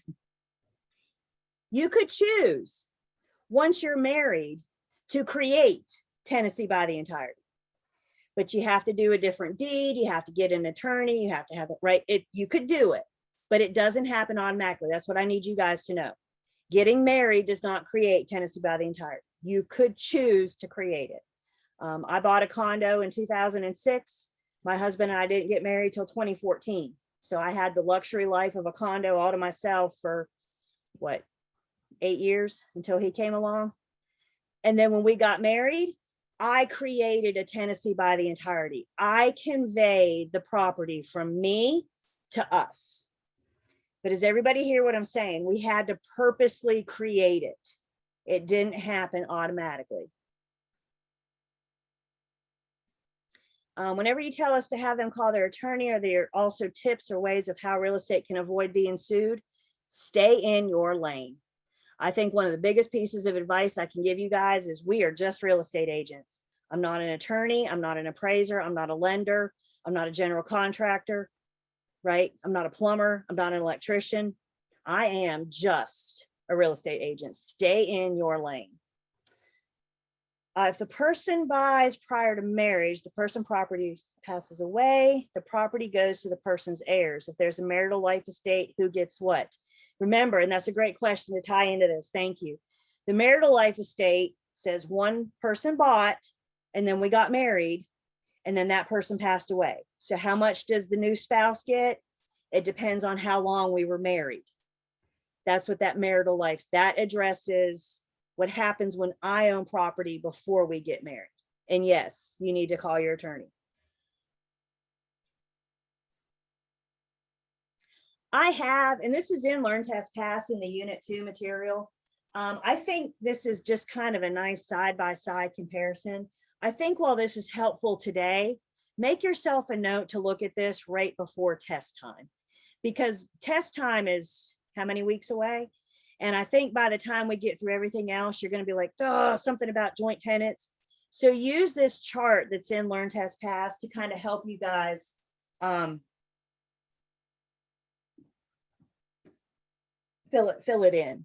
Again, this is in Learn Test Pass. You don't need to write this down. I already got this slide pulled out. And it just does a nice side-by-side comparison of the different concurrent forms of ownership.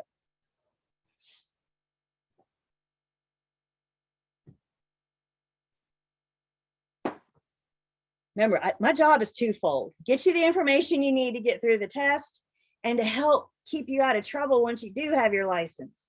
So, I mean, again, technically, could you answer these questions if you're working with unmarried buyers? I mean, could you? You have the tools right here. You have Google at your disposal, but you can't legally give, you can't offer legal advice. You can't tell people how to take title.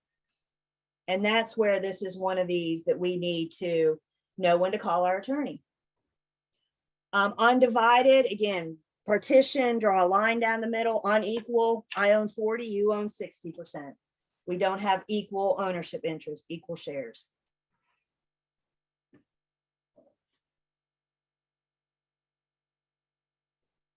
Okay. How we doing? Told you guys there's some weird stuff in Unit 2. If you looked ahead, you know what I speak of. And I think this just kind of brings home the point. You guys, please remember, you're learning a new industry. And with new industry comes stuff to you that you're not, you may never heard of joint tenancy before today. Now you know.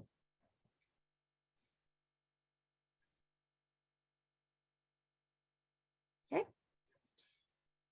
Switching gears one more time, and we're going to talk about some hybrid ownerships. Some common interest properties. With these types of properties that we're talking about, there's a couple different elements of ownership. You may have ownership in severalty and concurrent. And one common thing I think we see with these types of ownership properties is a homeowners association, also known as an HOA. We're going to talk about the HOA in Unit 6, restrictive covenants, that kind of stuff. So we have several different types of common interest properties. And the first type of common interest properties is condominiums. Condo owners own airspace. Condo owners own from paint to paint or sheetrock to sheetrock. They own interior. They don't own anything outside. Remember we said fee simple absolute? You own air and you own land and you own, not in condo ownership. You own airspace. You own interior. Usually common areas are managed by an HOA. You pay dues every month or year or quarter. The condo owners own the common areas as tenant in common. So you have multiple types of ownership. You have one that owns the unit, and then you also are owners as tenant in common with the other owners. Why don't you guys tell us in a chat, when I say common areas, what is some stuff that comes to mind? What do I mean when I say common areas? Hallways, gyms, lobby, pool, grounds, parking lot, elevator, clubhouse, picnic tables, playground, sidewalks, animal parks, dog parks. What about tennis courts, pickleball courts? Isn't that all the rage now, pickleball? Any public area, laundry room, exactly. So within the condominium community, you have these common areas. We all have access to them because we all live there, right? We all own a unit there, but we own those common areas with other owners as tenant in common. Condo owners may have exclusive rights to limited common areas. So for example, you might have maybe a designated parking place, or maybe you have a storage building, a storage facility. You have exclusive rights to that parking space or that storage building. Just depends on how the condo is set up. There's something called the North Carolina Condominium Act of 1986.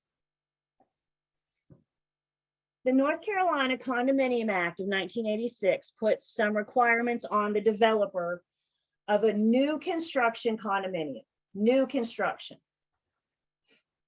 When we're saying new construction, we're saying the first person to purchase the unit. Okay, this doesn't apply to resale. Before the developer can close on the first unit, before they can sell the first unit, they have to have everything finalized. They have to have the final plat map. They have to have the final bylaws. They have to have things finalized before we can close on the first unit. We can go under contract with preliminary information, but we can't close until the developer has the bylaws, plat map, etc., finalized and recorded. We're going to have these recorded down at the Register of Deeds. We'll talk about recording in Unit 5, I think. For a new construction, the developer also has to provide a public offering statement prior to signing the contract. The public offering statement discloses the ownership of the condominium, how is it owned, how is it structured, how is it managed, how is the HOA?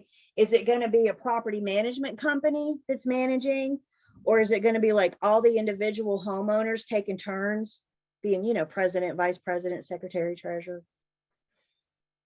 So the public offering statement is just kind of the guidelines, if you will, the rules.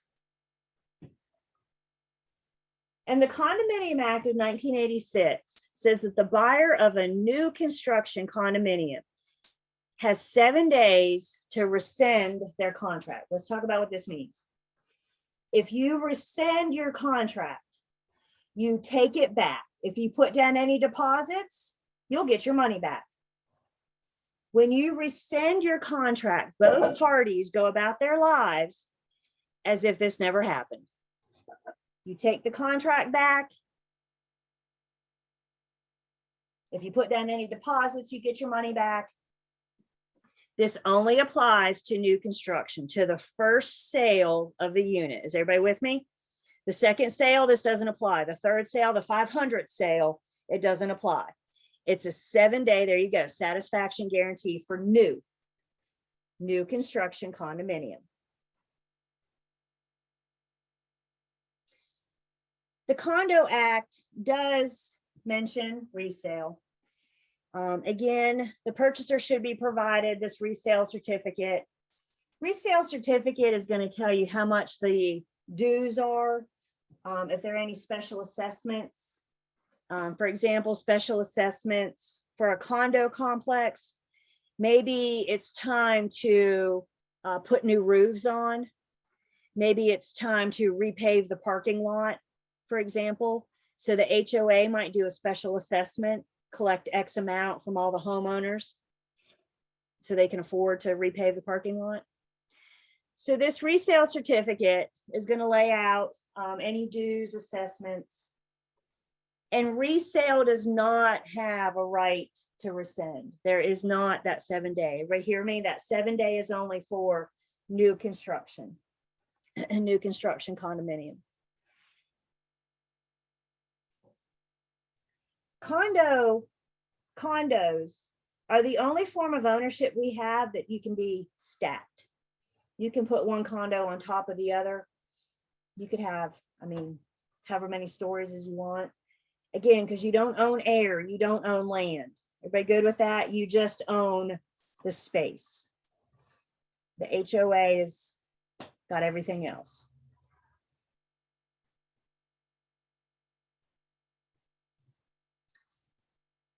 Another common interest property that we have, another hybrid form of ownership we have, is something called a cooperative ownership. You may have heard of this as a co-op. With a co-op, you don't own property. With a co-op, you purchase stock.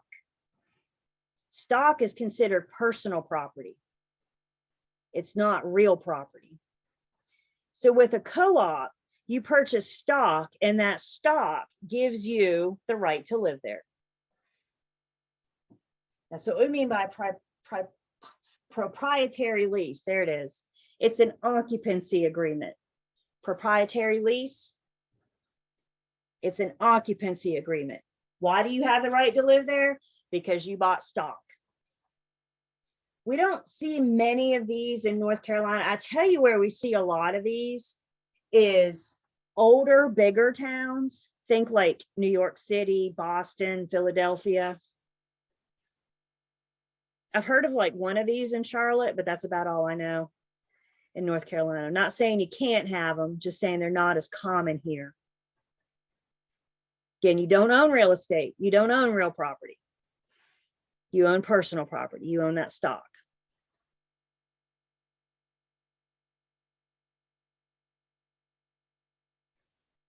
Yeah, I mean, it's just think of it looks like a condo building, but you don't own airspace. You purchase stock, and that stock gives you the permission to live there. There's going to be an HOA that manages, regulates. There's going to be bylaws, right? There's going to be rules, if you will. When you want to move, you sell your stock. You don't have to sell the unit.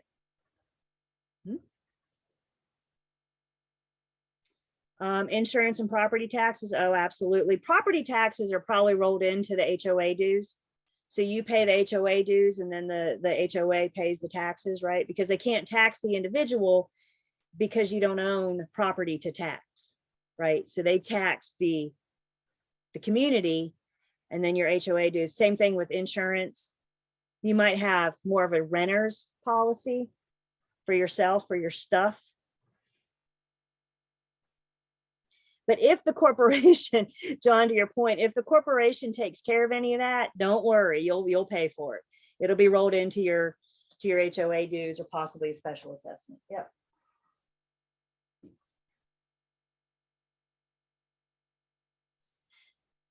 Another common interest type of property, hybrid form of ownership, is townhome ownership. Townhomes and condos are not the same thing. Townhome owners own air. Townhome owners own a little bit of land. Townhome owners usually have party walls. They're side by side. And a party wall is a shared wall. So you can see right here, you see this wall right here? Everybody see this? This wall is a party wall. It's shared by this owner and that owner. Both owners own space outside of the inside. They own a little bit of air. They have a little bit of land out front. It's not uncommon maybe to have a pad or some kind of patio or deck out back. Townhome owners, the common areas are owned and managed by the HOA. There is no tenant in common as we had with the condo ownership. The common areas, the pool, the gym, the dog park, are owned and managed by the HOA. Condos aren't covered, I'm sorry, townhomes aren't covered under the North Carolina Condo Act because they're not condos. They're townhomes. Again, you're going to have an HOA, have monthly or quarterly or annual dues, however it's set up. You may have special assessments.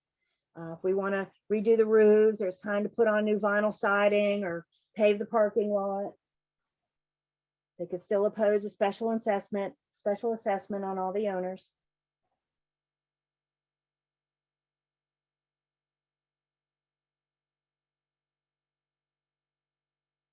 Townhomes are sometimes called row houses because they go in a row, side by side by side. Maybe they're one story, maybe they're three. It doesn't matter because you own above and below. Does that make sense? So the big difference, let's sum this up. The difference in condos and townhomes. Condo owners only own space. Townhome owners own land and air.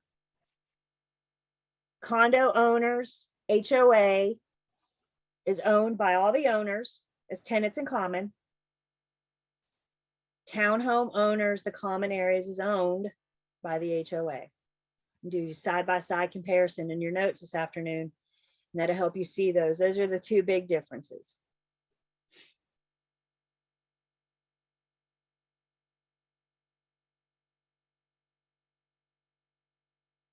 Okay. How we doing? Good? All right, it's coffee time. Let's take 10. We come back, we're close to wrapping up unit 2.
Does the bell work? I think that helps.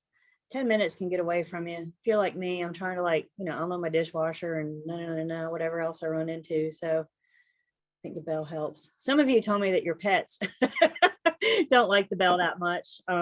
Sorry about that. All right. Let's see. We're all back. We're getting back.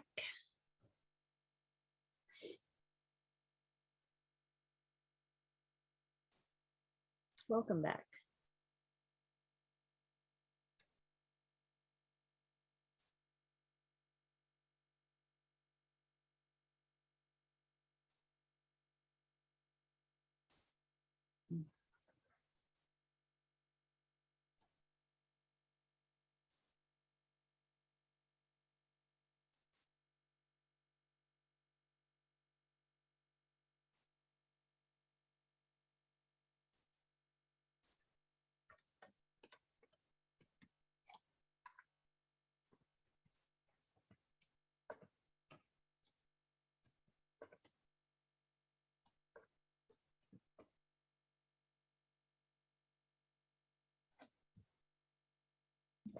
I've already taken attendance. So if you're just coming back,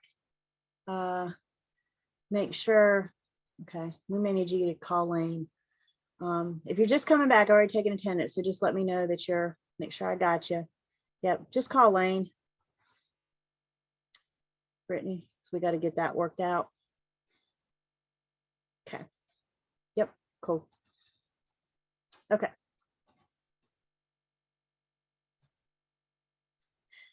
And thank you for telling me you're back. I want to make sure I get you all here. So, okay.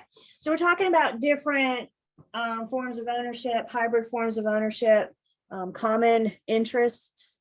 Another type of hybrid form of ownership that we have are timeshares. You guys may have heard about timeshares. Timeshares allow multiple purchasers to purchase the same unit. So if you purchase a timeshare, you might have the right to occupy your unit, for example, 1 week out of the year. That means you own that unit with 51 other people, right?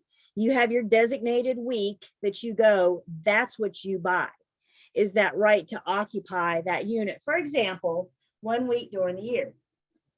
Now, the timeshare definition, what qualifies it as a timeshare, is the right to occupy a unit for at least 5 separate time periods over at least 5 years.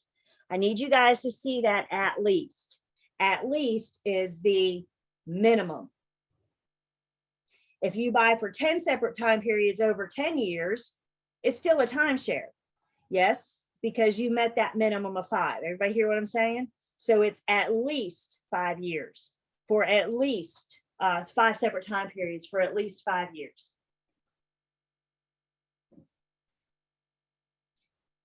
Oh, I'm sorry. Purchasers of a timeshare have a 5-day recession period. Remember, we just said a recession was you can rescind your contract. You can rescind your contract. If you put down any deposits, you'll get that money back. So the purchaser of a timeshare has a 5-day recession period. Your deposit is going to stay in the timeshare developer's escrow account, also known as a trust account, for 10 days. We're going to talk about the escrow account, the trust account, near the end of this class. So we'll get there. But the developer of a timeshare has a trust account. You put a deposit down for a contract. You have 5 days to rescind it. The developer's got to keep your deposit in their escrow account for 10 days.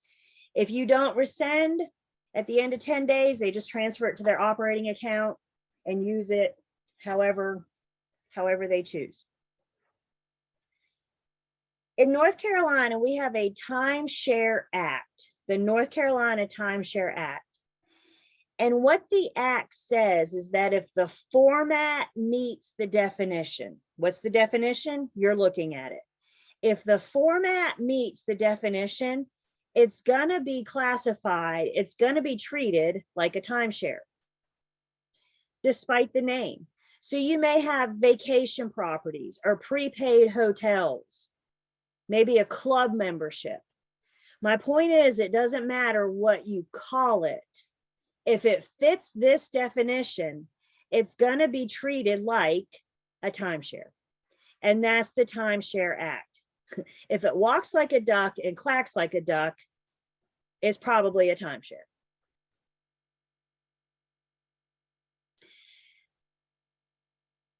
Kind of a fun way. You guys push yourself back a little bit. Give yourself some room. We're gonna do, actually, I'm gonna stop sharing just for 1 second so we can all see everybody. All right, I'll come back to this, don't worry. So let's stop sharing just for 1 second. You guys see people now? You can wave at everybody now, kind of see us all. You guys are like me, you have everybody on 3 screens. So one way that we can remember our timeshares, let's remember a little hand trick. When it comes to knowing if it's a timeshare, we're going to remember 5, 5, 5, 10 jazz hands. Now I just threw the jazz hands in to have it fun, but let's do this all together. You ready? Let's do this all together.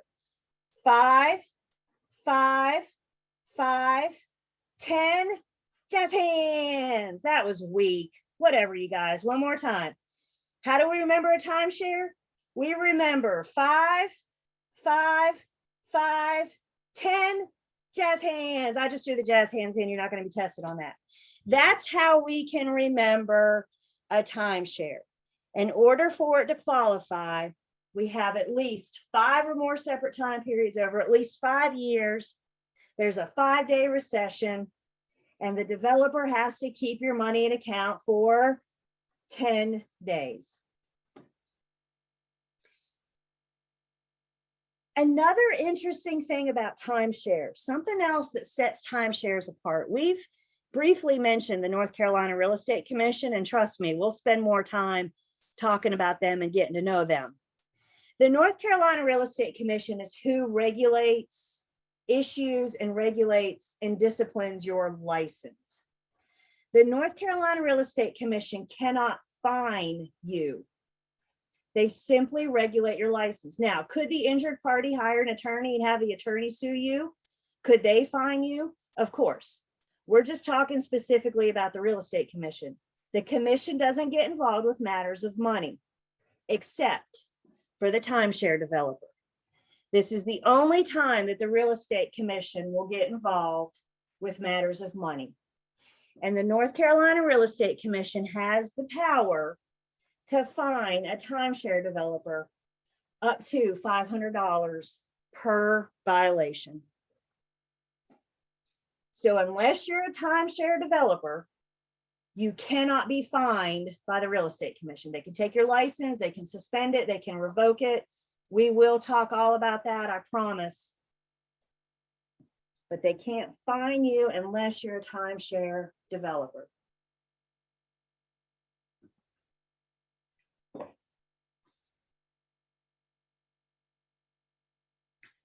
Again, if it meets the definition, it's regulated by the Real Estate Commission. All timeshares have to be registered with the commission so they know they're there and they can regulate them.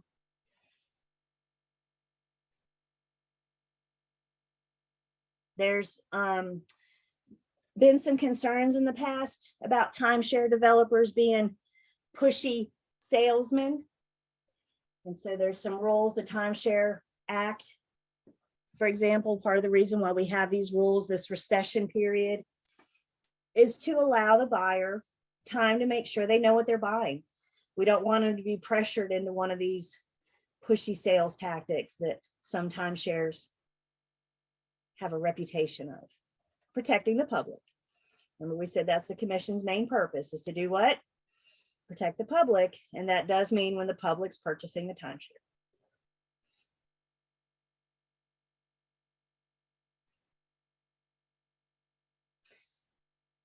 Last little piece in Unit 2 are just about trusts. Homeowners, property owners may choose to put their estate in a trust. Fortunately, I've not had experience with this, but it's to my understanding that wills and probate can get lengthy, they can get costly, they can get nasty. So trusts might be one way to avoid probate, to avoid dealing with the will. So the grantor is the owner. The beneficiary is the person that's going to benefit when the owner passes away. And then there's a third party known as a trustee who is going to be an attorney. And that trustee is managing the affairs of the grantor until they're ready to pass them off to the beneficiary. Again, they're just set up sometimes estate planning, as you can see there, sometimes to avoid probate. What do you think you're going to do if you're called to deal with a trust? You whipping out your pre-licensing book? Explain it to them? I hope not. You're probably going to be in touch with the trustee. This is who you're going to be communicating with, who is the attorney. So if you're ever assisting in a trust. And that gets us through Unit 2. So remember, we're going to spend some time reflecting on Unit 2. What did we learn? What did we learn Thursday? What did we learn today? You got your key terms, the beginning of Unit 2. I'm a big fan. If you know what the word means, you're off to a good start. If you don't know what the word means, you can't apply it. So sometimes just going back to the basics. That's what I like about those key terms. There's also a key point review on page 43. This is kind of the Cliff's Notes of the unit. The key point review is in no way meant to substitute reading the unit. In no way. It's just meant as an abbreviated. You can go through and use this key point review and say, I know what this means. I know what that means. I don't know that. Let's go back in the unit and look it up again. Let's go back to YouTube channel and review that conversation again. And then you have a student quiz. Page 47. Guys, remember, I want you guys marking your book up. I want you highlighted and marking in stars and arrows and everything. But I really think you should keep the quizzes, like Unit 2 on page 47, keep that blank. So then you have that quiz available to do at the end of class when you're getting ready for your state exam. So when you're doing quizzes in your book, just take a scratch piece of paper, a blank piece of paper, and write down number 1 is A, number 2 is B. No, I'm not actually giving you the answers, but just write it down on a separate piece of paper. Again, so you have these quizzes available. You can go back. By the way, I don't think I pointed this out the other day, but all the quiz answers, if you got your book in front of you, flip back to page, there it is, 861. Good, we got some new thoughts. 861, those are the answers to the quizzes at the end of the unit. You guys see that? Unit 1, Unit 2. And then you see how there's a number in parentheses. So for example, Unit 1 quiz, number 1C, and then in parentheses it says 2. That 2 tells you the page number. So if you get that one wrong, that tells you what page number to go back and find that information so you can get the right information. I think it's really important if you guys do get one wrong, not only do you look up the right answer, that's how we get it right the next time. Yes, so you look up the right answer, but I also think it's important for you guys to ask yourself why you answered the way you did. What made you select that wrong answer? Did you read it too fast and not pay attention, or did you have something crossed up? So when you get something wrong, you got to spend time with it. You got to dissect it. And guys, that's how you learn. That's how we prepare you for your exams.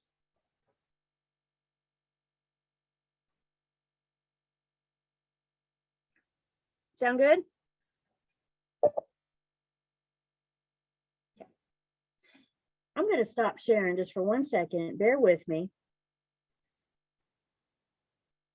And before we jump into Unit 3, I want to take just a second and just kind of introduce you guys to some of the, I don't want to say some of the math, but introduce you to some things that might help you guys better understand this math.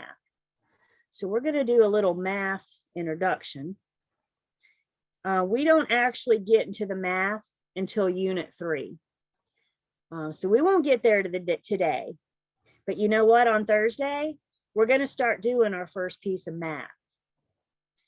So let's just kind of get you warmed up and have a bit of a conversation, not about what you can see, but just get you thinking about it.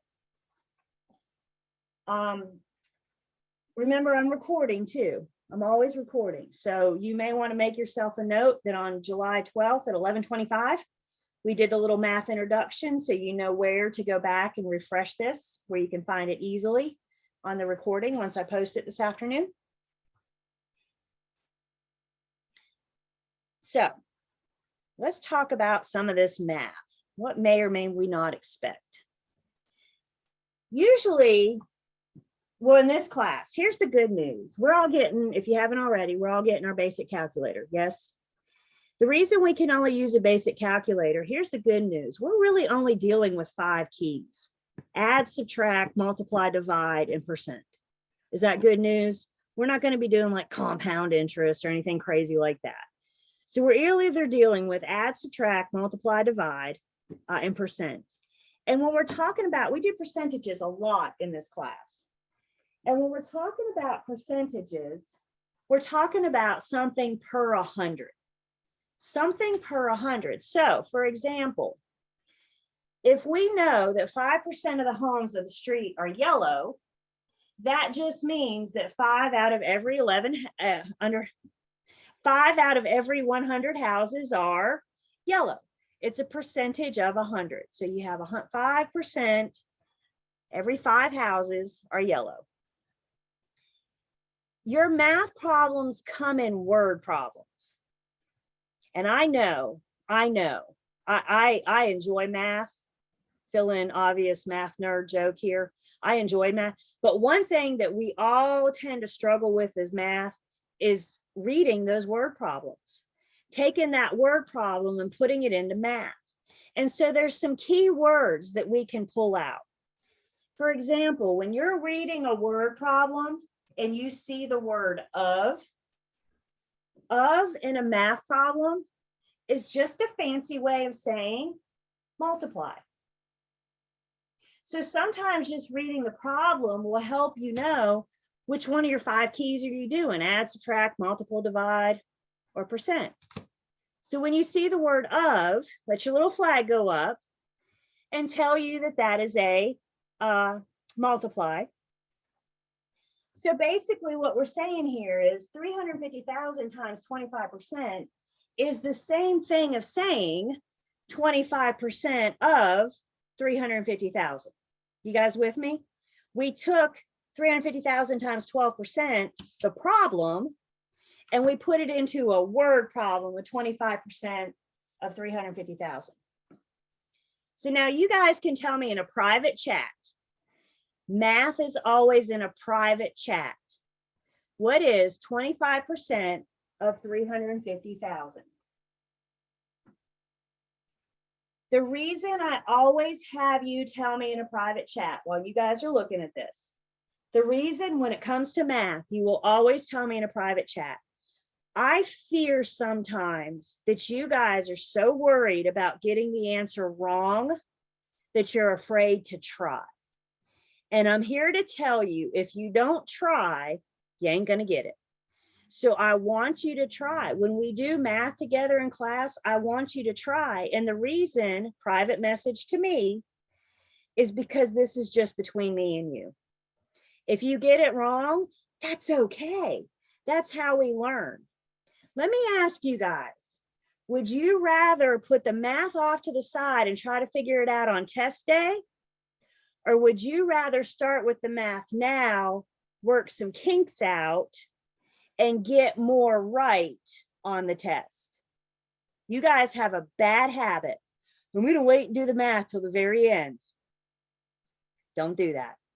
We start with the math on Thursday. When it comes to the math, I'm a big, big fan of practice. How do you get good at the math? How do you get those practice or those test questions right on your exams? Practice, practice, practice. So the answer that I'm seeing, and I'm liking what I'm seeing, and hopefully you're using your basic calculator. On your basic calculator, you take 350,000 times 25, and then you hit the percent key. Is that what you guys did? 350,000 times 25%. And you got, what did we say? 350,000 times 25%. 87,500. Now, some of you may have said 350,000 times 0.25. No percent. 350,000 times 0.25 equals 87,500. Does it matter how you get there? Some of you did 25%, some of you did 0.25 equals. Did you all get the right answer? This is one thing that is very fun about math. There's always more than one way to get to the answer. And guys, here's the deal. I don't care how you get there. All you have to do is show me A, B, C, or D.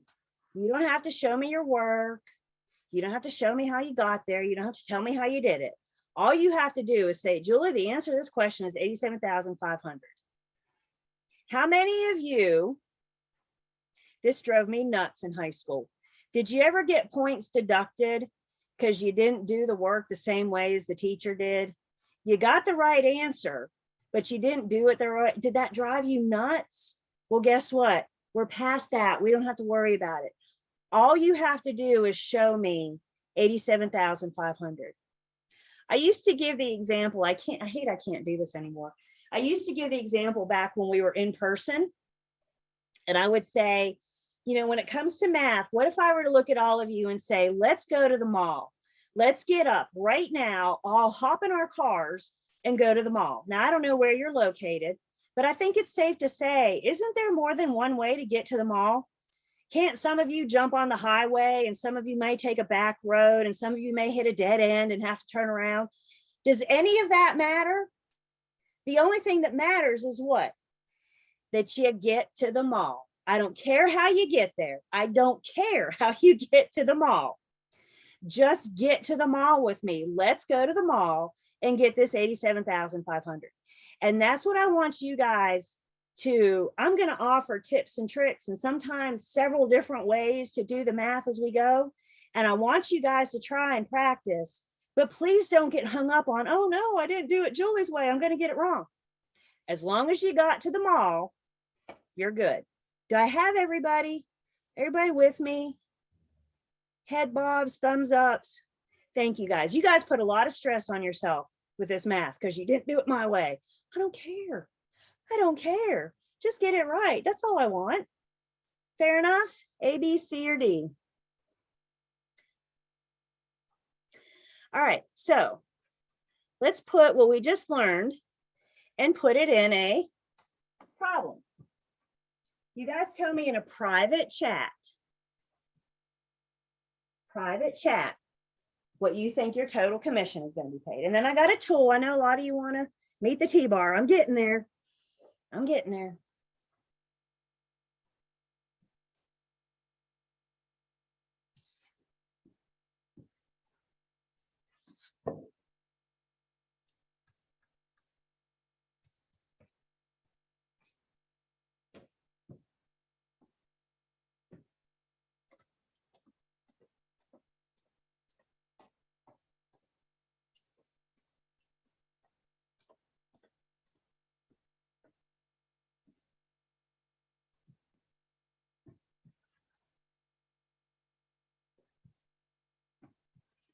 Again, private chat. This is me and you.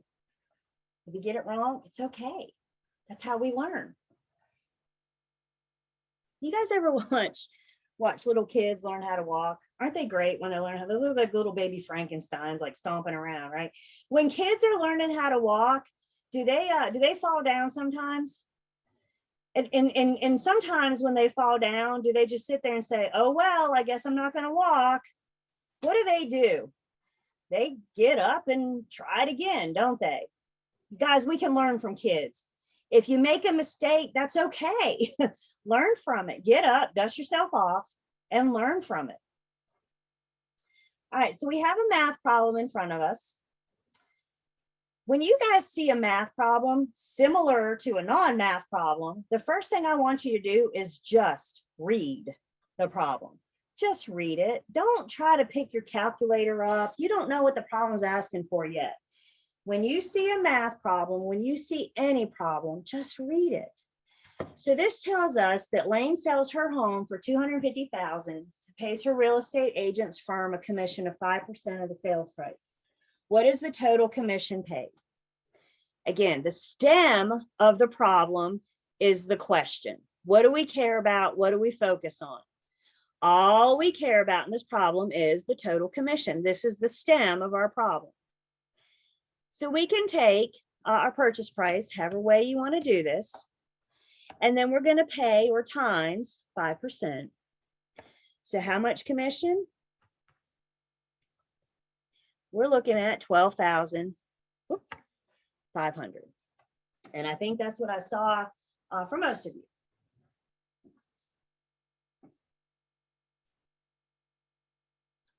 We're going to see this problem again in just a second. I want to introduce you guys to a tool that I think is very helpful in this class. If you can get this, I'm going to say it'll help you with about 80% of the math. I just made that number up, but it's a big chunk. It's a big chunk of the math. So let me introduce you to something called the T-bar. Now I want you guys to take just a minute and write this down, write it big, because this is the basis of a lot of the formulas that we're going to use in this class. And I'll talk about what all this means in just a second, but I want you guys to have it down in front of you where we can discuss it and have a conversation about it.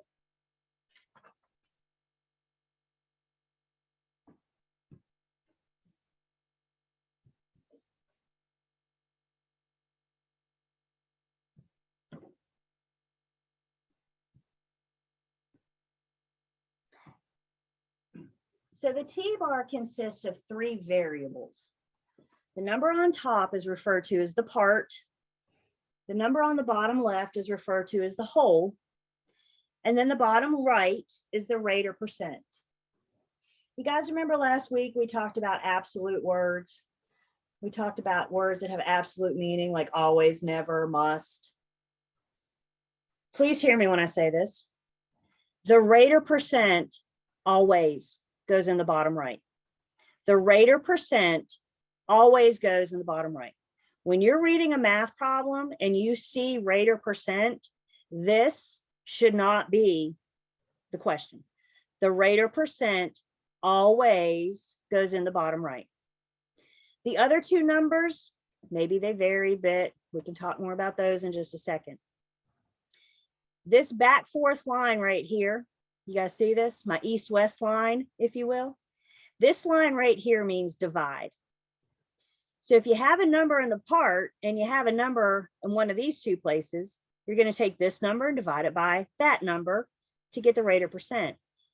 This up-down line right here, my northwest line, means multiply. So if you have a variable here and here, you take this times this, and it gives you the part. So basically what I'm saying is the T-bar gives you three different formulas. The T-bar tells you to find the part, you take the whole times the percent. To find the whole, you take the part divided by the percent. And to take the percent, to find the percent, you take the part divided by the whole.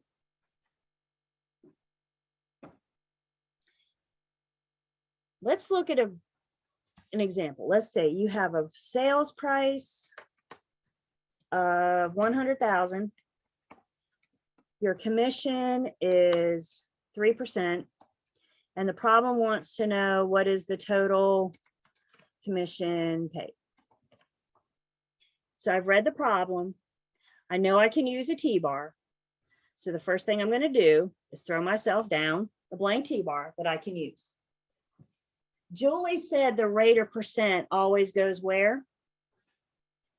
The rate or percent always goes in the bottom right. You shouldn't have to think about that. That should be automatic. Rate or percent always goes in the bottom right. So now the question comes up. One of these is going to be $100,000. And another one is going to be X. X being what I'm solving for, my unknown variable. Generally, not all the time. We got some exceptions that we'll get to. But for the most part, the number on top, the part, is going to be the smaller number. So when you're talking about the part or the whole, for the most part, the number on top is smaller than the number in the bottom left. So let me ask you, which is going to be bigger, the sales price or your commission? Which number is bigger? Unfortunately, not your commission, right? Which number is bigger? It's going to be the sales price. So that tells me of this problem, the whole is the sales price, and what I'm solving for is X. My up-down line tells me to do what? My up-down line tells me to multiply. So if I take 100,000 times 3%, I get my commission of $3,000. So what if, and this is one reason why I like the T-bar so much. What if you're in the throw of the test and you read this problem and you say, okay, all right, I'm total blank. I've never seen this math before in my entire life. Remember, Julie says the rate or percent always goes where? Always in the bottom right. You're in the heat of the test, and for the life of you, you cannot remember if the 100,000 goes on top or the 100,000 goes on bottom. My suggestion to you is to take those two variables and flip them. And now, what does our back fourth line mean? It means divide. Who can tell us in a chat, when you take $100,000 sales price and divide it by 3%, how much commission are you going to get? Are you guys seeing on your calculator what I'm seeing on mine? 100,000 divided by 3% gives me a commission of $3,333,333. Heck yeah. Does that seem reasonable? If I sell a house for $100,000, I'm going to get $3 million in commission. If it does to you, you may want to call me after class because you may not be in the right place. I'm not sure. My point is, if you can't remember what number goes on top, what number goes on bottom, I highly recommend you do it both ways and see which one makes sense. It's foolproof, you guys, because the rate or the percent always goes where? It always goes in the bottom right. So now it's just a matter of figuring out what number goes on top and what number goes on bottom. We mentioned earlier that I do math tutoring. Gosh, I've been doing math tutoring for pre-licensing for like 12 years, long time.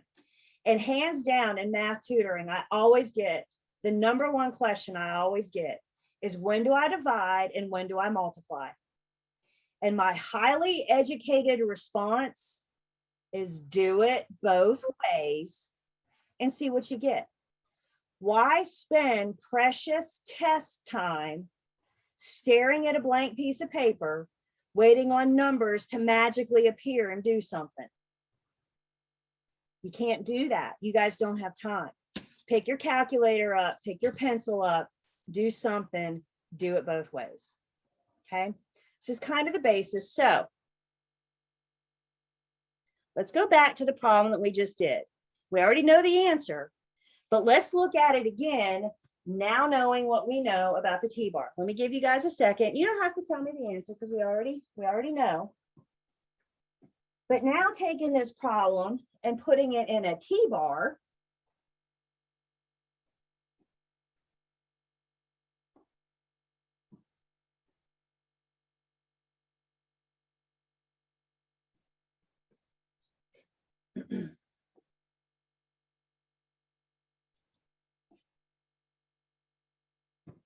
Okay, so we see a math problem. What's the very first thing we do? Do we just pick our calculator up and start hitting a bunch of buttons and see what happens? No. Why are you shaking your head? Yes. No. What do we do first? Just read. Just read. Lane sells her home for $250,000, pays her real estate agent's firm a commission of 5% of the sales price. What is the total commission paid? I've read the problem. I have focused on the stem of the problem, which is the question. I know, because I'm familiar with commission math, and you will be too, that I can use a T-bar.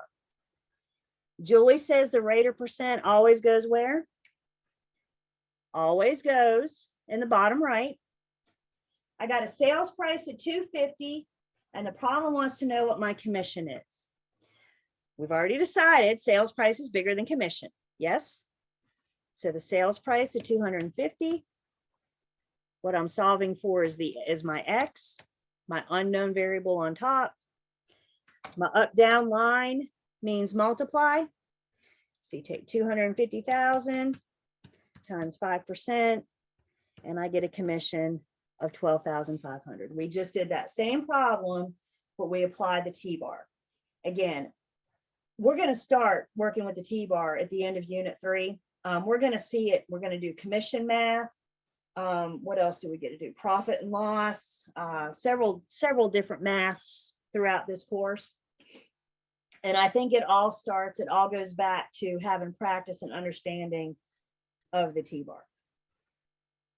Okay, part over the whole, rate or percent always goes in the bottom right. I leave you before our break with this. As you guys are doing these practice quizzes, particularly in your book, you need to grade yourself. You need to grade yourself as you go. If you failed the quiz at the end of Unit 1, why are you moving on from Unit 1? You need to go back to Unit 1 until you get it, right? For my exam, you have to make a 75%. I suggest shooting for like an 80 or an 85% just to give yourself some wiggle room there. When you do questions and learn, test, pass, it'll grade it for you and it'll tell you automatically. But when you're doing the questions in the book, we can use our new found friend, the T-bar. So this is going to be your percent down here. Up here is going to be the number you got right out of the total number of questions. So if you went through and did the quiz in Unit 1, the quiz in Unit 1 in your book has 20 questions. So the total number of questions is 20. Let's say you go through that quiz and you got 14 right. In this case, our X, what we're solving for is your score. What's your percentage? My back fourth line means divide. So I take 14 and I divide it by 20 and I get a score. My calculator tells me 0.7. I convert that to 70%. Did I pass the Unit 1 quiz? No. So how do I know to go back and review Unit 1? I grade myself. And I hear you guys. I hear you. I love Learn, Test, Pass as well. Learn, Test, Pass gives you explanations. You don't actually have to do the T-bar to get your score. But this is extra practice in the book. Please don't ignore the book because it's not Learn, Test, Pass. It's all about practice. So you take the number you got right, divide it by the total number of questions, and that gives you your score. If I made a 70% at the end of Unit 1, I need to go back and do better in Unit 1, don't I? Guys, there should be no surprises on test day. If you guys are studying, engaging yourself as we go, grading yourself as you go, looking up what you got wrong, why did you get it wrong, what is the right answer, timing yourself when you take quizzes, there should be no surprises on test day. If you didn't start last Thursday, please start today. Seriously, we just start taking off. Things start happening fast. We'll see the T-bar on Thursday. We'll use the T-bar officially at the end of Unit 3 on Thursday. So it is break time. And when we come back, we are going to jump into unit 3. So let's take 10, and then we'll come back for our last hour.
right.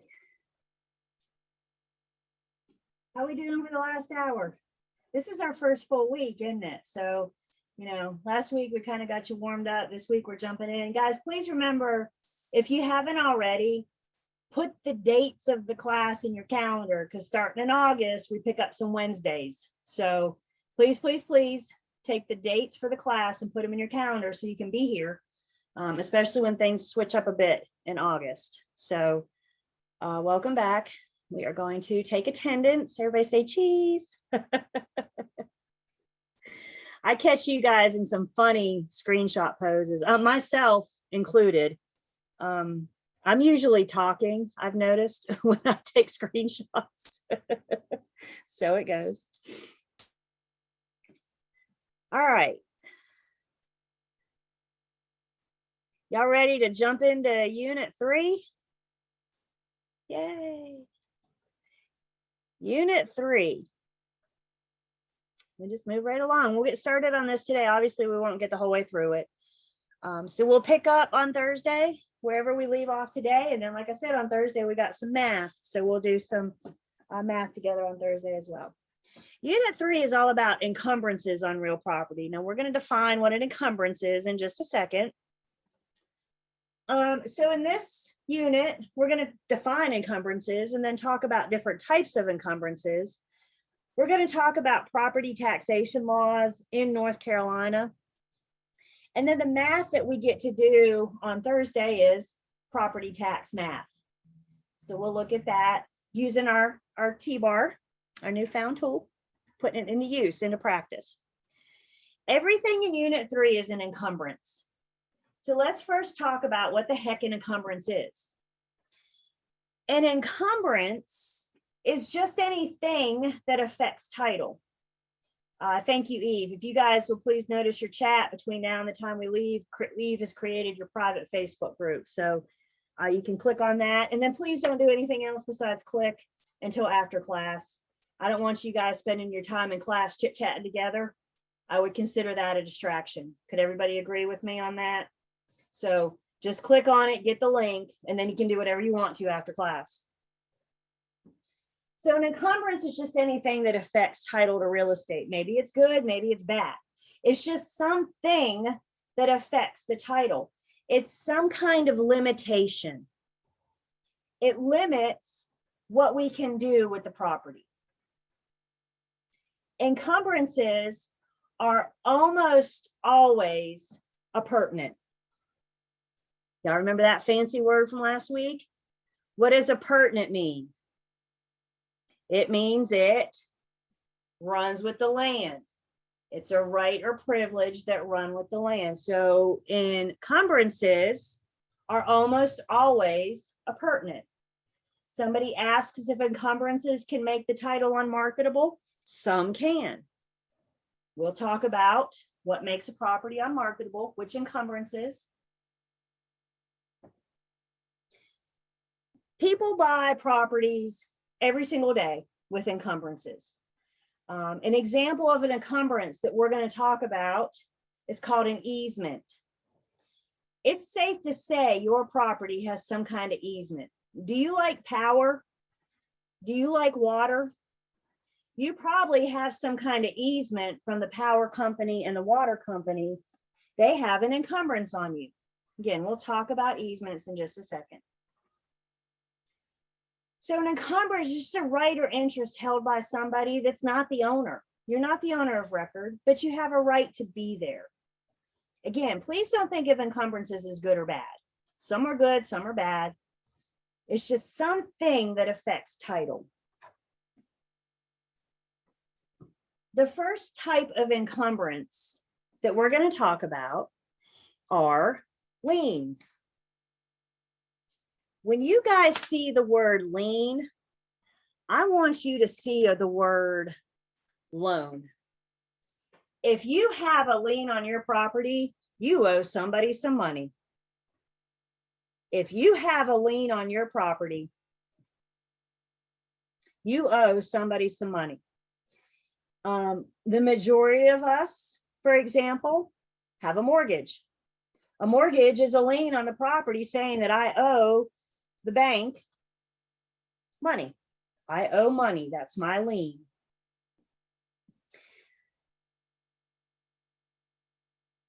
Liens are almost always recorded. Now, again, we're going to talk about recording at the Register of Deeds. We'll get into that in Unit 5. But the reason that we record liens is to let anybody with an interest on the property know there's a debt on the property. Anybody that might be interested in the property deserves to know I owe money on this property. Again, we'll talk more about recording. Bear with me.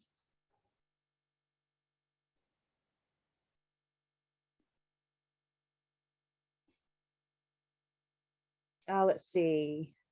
Contractor liens. Yep, we're going to talk about those mechanic liens. Would the lien act as security for collateral? I'm not sure about that. So let's just come back here for 1 second. Could they? I guess they could. Anything's possible, right? We have two different types of liens. Two different types of liens. The first type of lien is a specific lien. Specific liens attach to the property. Specific liens are specific for 123 Main Street, anywhere USA.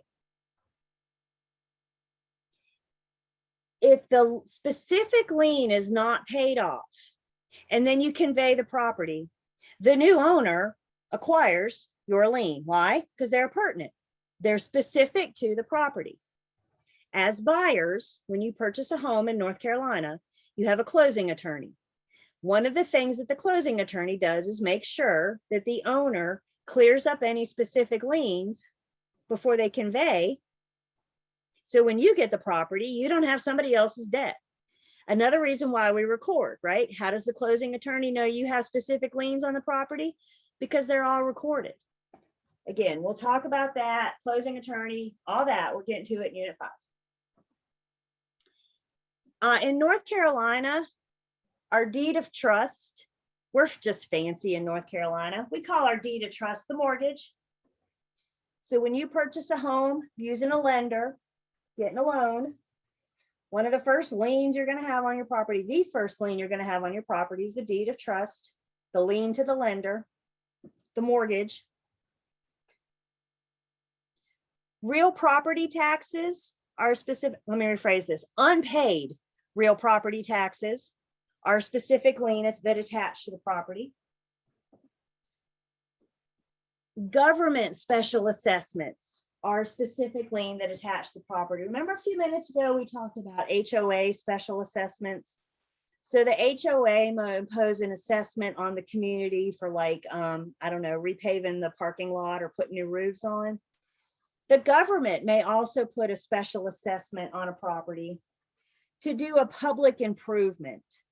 Maybe they're going to install streetlights. Maybe they're going to hook an entire neighborhood up to public sewer or public water, for example. So if the government puts a special assessment, unpaid would be a specific lien. A mechanics lien is a specific lien. We're going to talk about the mechanics lien in just a second. And then we have a specific lien. It's a North Carolina commercial real estate broker. The commercial agent can file a low priority lien to protect their commission.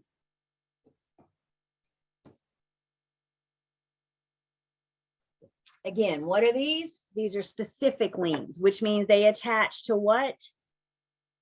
They attach to the property. And if they're unpaid, they're pertinent.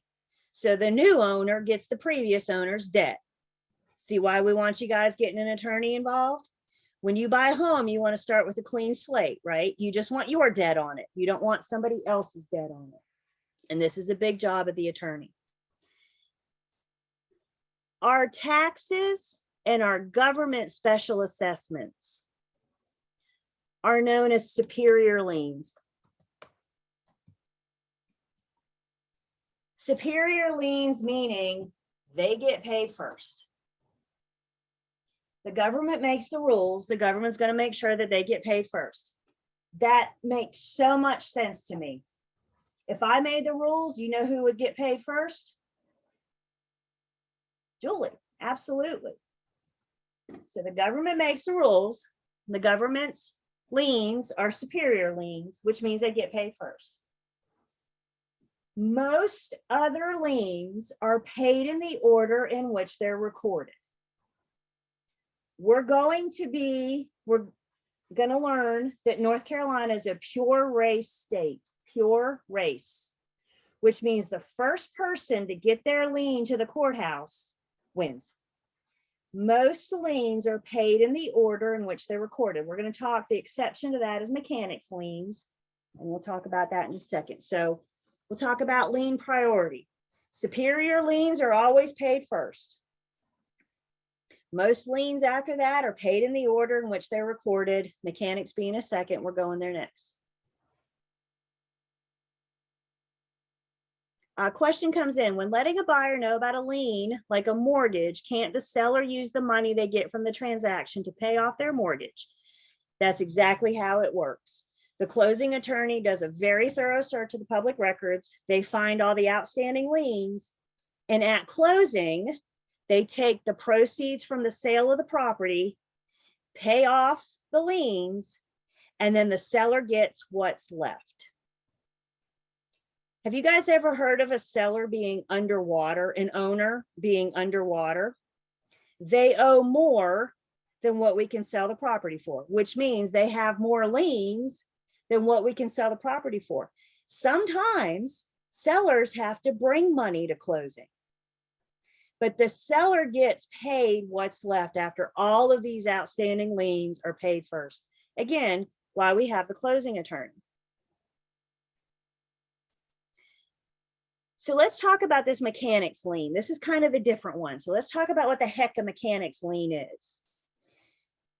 We have the North Carolina mechanics lien law, and the purpose is to give security for those who furnish labor or material in the improvement of the property. They've been hired to do a job and they don't get paid. So they have the right to file a mechanics lien. Why don't you guys tell us in the chat, who are some examples of people that would be considered mechanics? Who are examples of people that would be hired to perform labor or furnish materials in the improvement of real property? I got plumbers, carpenters, electricians, drywall, carpenters, painters. That's improving, absolutely.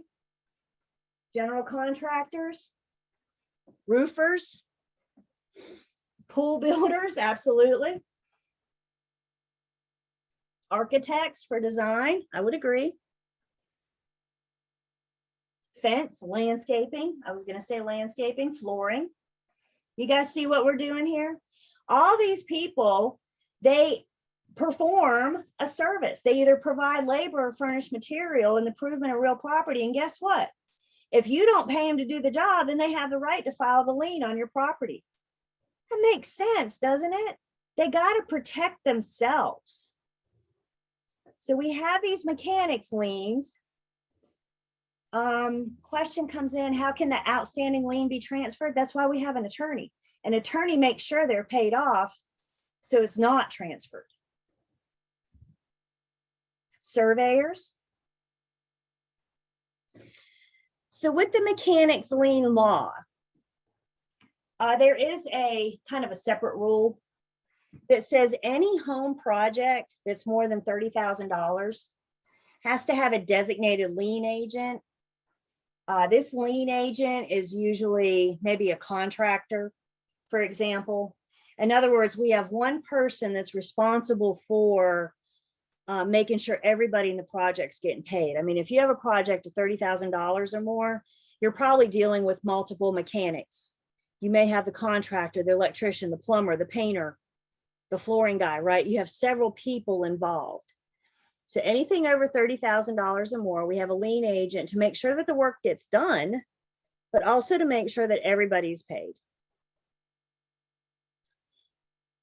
If a mechanic is not paid when the job is complete, the mechanic has 120 days from when the work ends to file the lien. they have 120 days from when the work ends to file the lien. Failure to file the lien within 120 days means they've lost their right to collect. How can they preserve, how can they protect their money? They put a lien on the property. They don't do it within 120 days. They've lost their right to collect. They've lost their right to file the lien. The lien is filed 120 days from when the work last ended, but it's retroactive back to when the work began. Most projects take more than a day. Yes, I mean, you got your exceptions, I know. But if you are building a room in the back of your house, this could be, you know, a couple months project. Failure to pay, 120 days from the work ended, you can file the lien. But that filing goes back to when the work began. It's retroactive.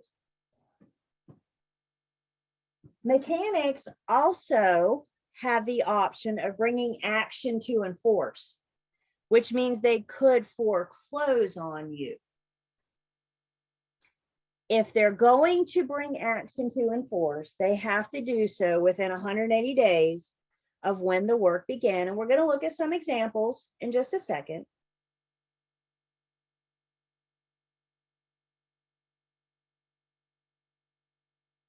So 120 days to file the lien, 180 to bring action to enforce. You guys hear what I'm saying? They could foreclose on you. Now, let's be honest here.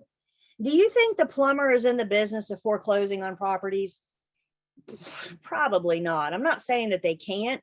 I think it would be really rare. You're going to have to owe them some money, right, for them to go through that process. And even then, there's still a certain order on when they get paid. They're not going to get paid first because they're the ones that brought the foreclosure, that brought the action to enforce. And we'll go back to that lien priority in just a second. So it's 120 days from the work ended to file. It's 180 days from when the work ended to bring action to enforce. Yep. So back to our lien priority. Superior liens are paid first. What do we say superior liens were?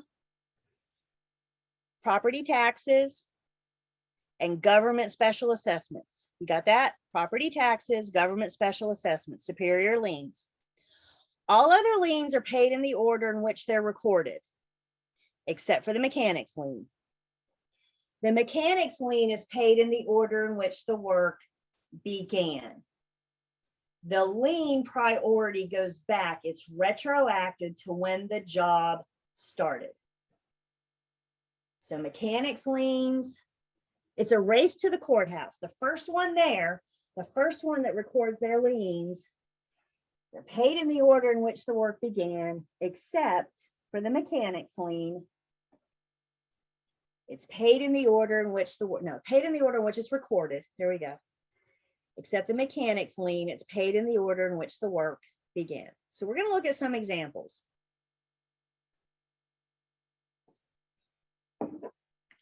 So let's say on August 8th, your hot water heater goes out. The mechanic comes in, he replaces your hot water heater. You don't pay the hot water heater guy. You got your hot water, you're happy, you decide not to pay him.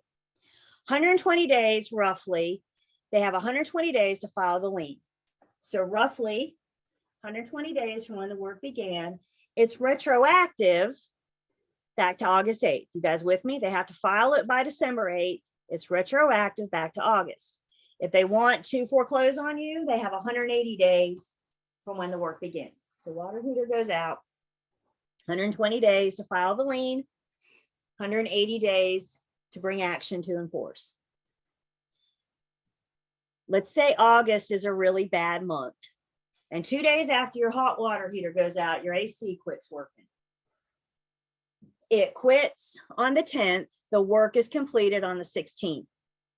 The 120 days starts when the work ends. So our 120-day clock starts on August 16th. You guys seeing this? It may have started on the 10th, but it took them 6 days to get you a new unit. 120 days to file the lien, 180 days, take action to foreclose. You don't pay either one of them. You get your new hot water heater and you get your new AC unit, and you don't pay either one of them. The water heater guy files his lien on December 1st. He's within his time. He has until December 8th. The AC guy files his lien on November 20th. Again, he's within his time. Can we all agree they're both within their 120 days? They filed the lien, so they have the right to collect. Tell me in a private chat, water or AC, who's going to get paid first? Lien priority says, who is going to get paid first?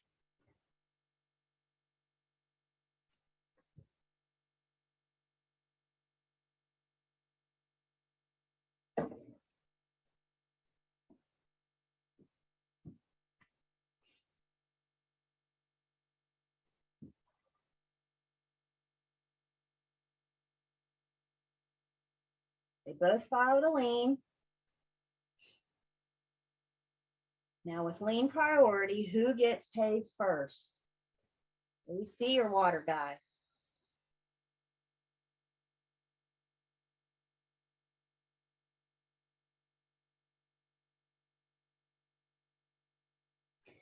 The answer in this scenario is going to be the hot water guy.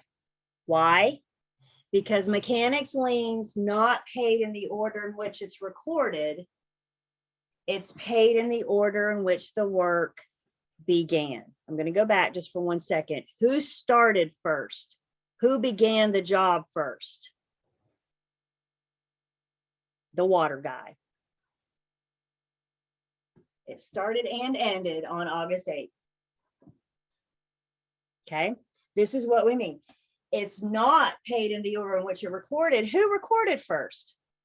The AC guy recorded first, right? Mechanics liens are different because they're paid. So everything, superior liens are paid first. All other liens are paid in the order in which they're recorded, except for the mechanics lien. The mechanics lien is the exception. And the mechanics lien is paid in the order in which the work began.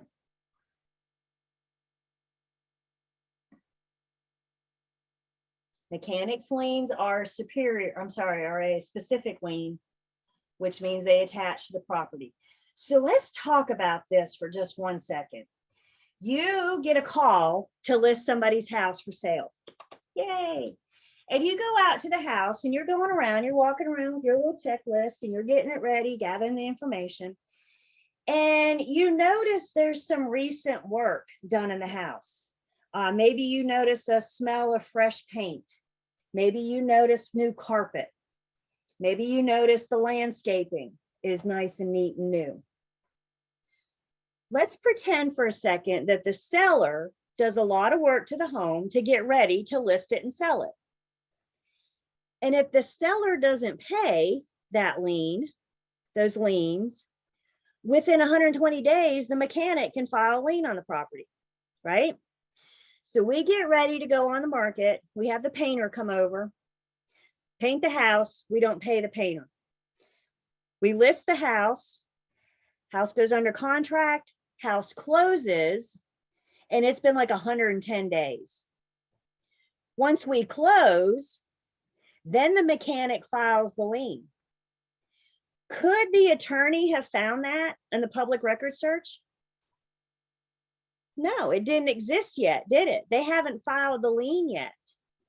So how can we protect new buyers from these mechanics liens popping up after closing, after they own the property? This is why homeowners have something called title insurance. And we are going to talk about title insurance in Unit 5. What's the purpose of insurance? It's to protect something. In this case, reimburse you if it goes wrong, right? And in this case, title insurance is protecting your title. So if we don't have the mechanics lien filed yet, the buyer will purchase title insurance. They will take care of it. Somebody said have the seller pay them off. Title insurance is going to go after the seller first. Because you know what? The seller also signs something at closing that says, yeah, this can't happen. I promise I've paid everything and nobody can come back and file a lien.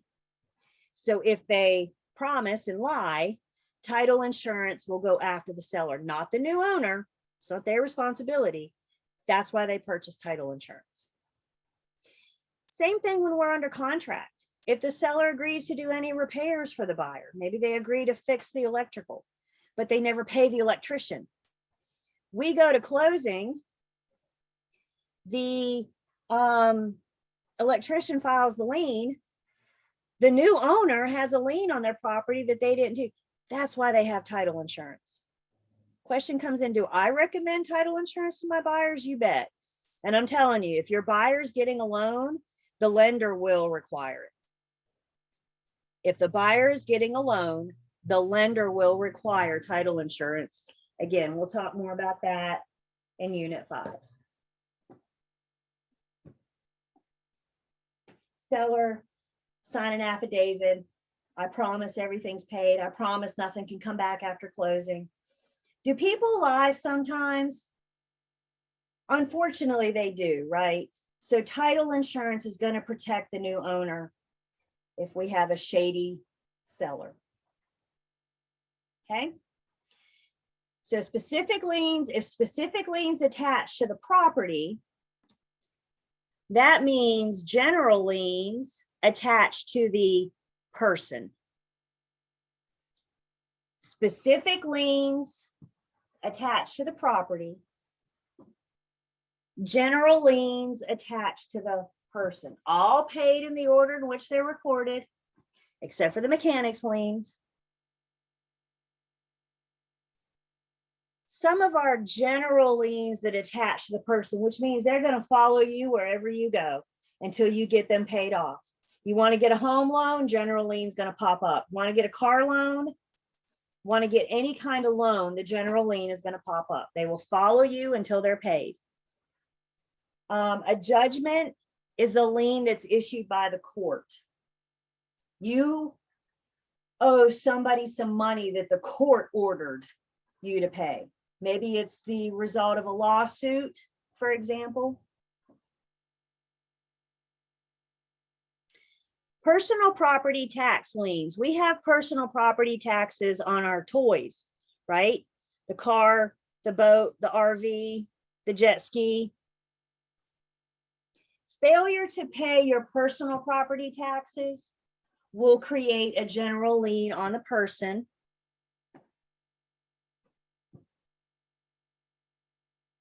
Somebody asked if a landlord can file a lien on someone who gets evicted. They possibly, I mean, if the judge awards it, I'm no judge, but they possibly could have a judgment on them.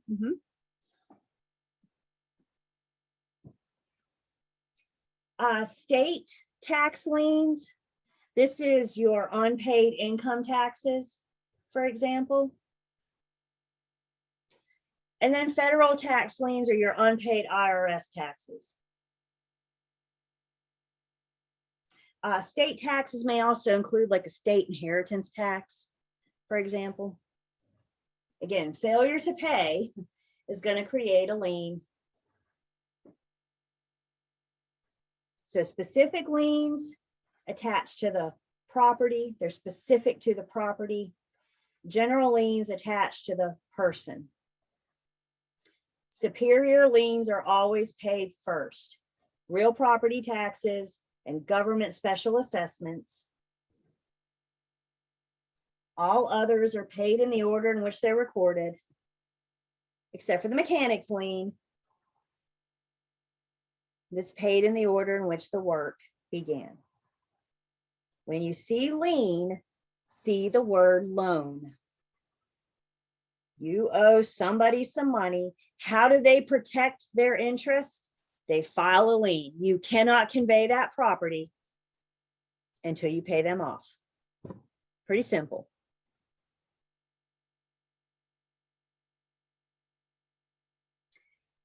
We briefly mentioned the homestead back in Unit 2. Again, as much as we need to know. In North Carolina, the homestead there could be exemptions that apply to enforce general judgment liens. Remember, some homesteads are protected from creditors. So if there's a homestead, just know to call your attorney or your client's attorney, not yours, but call your client's attorney.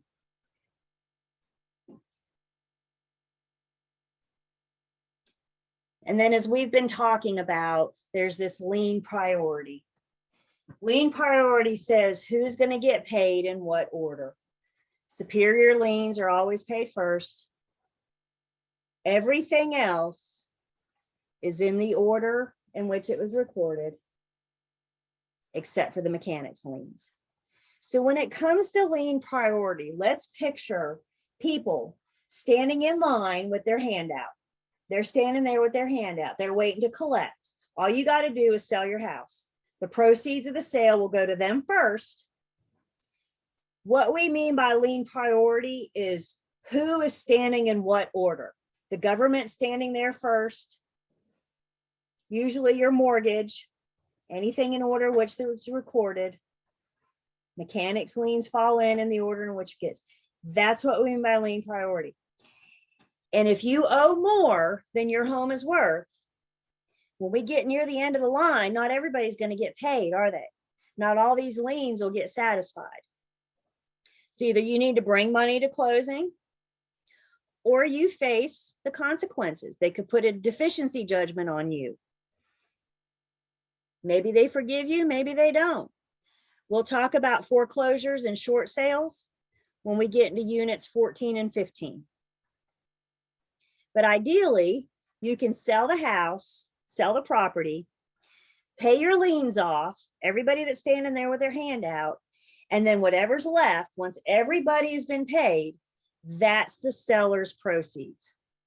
That's the check made out to the seller.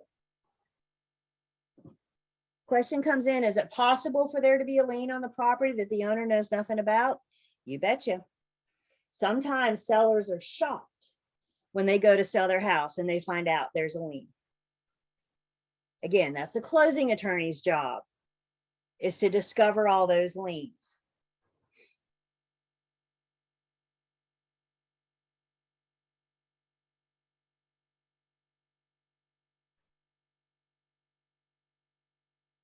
What kind of lien would that? Maybe a mechanics lien. Maybe you thought you paid the bill, but you didn't. They file the lien. Maybe you know about it, maybe you don't.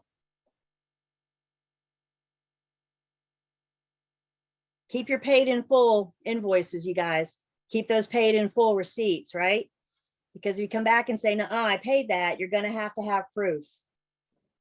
Document everything. I think that's the best advice I can offer you guys as a real estate agent. Y'all write that down right now. Document everything. We're going to bring that home as this class continues.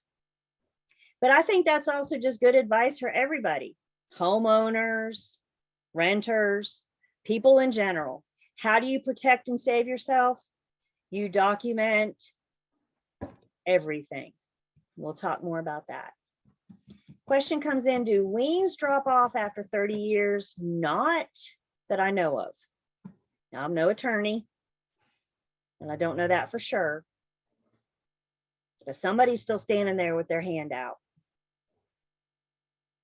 Okay. Everybody good? An encumbrance, an example of an encumbrance is a lien. When selling a home, the profit wouldn't go towards something. I guess if you wanted to apply it to your personal property loan, they got to pay it off before you get paid. I feel like I'm missing this point. You've got to pay off your liens before you can convey. Liens are encumbrances. How do you pay? How do you get rid of a lien? You pay off the debt.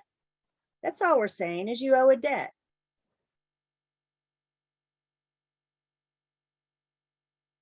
You have to pay it off one way or another. You pay it off now or you pay it off when you sell your house.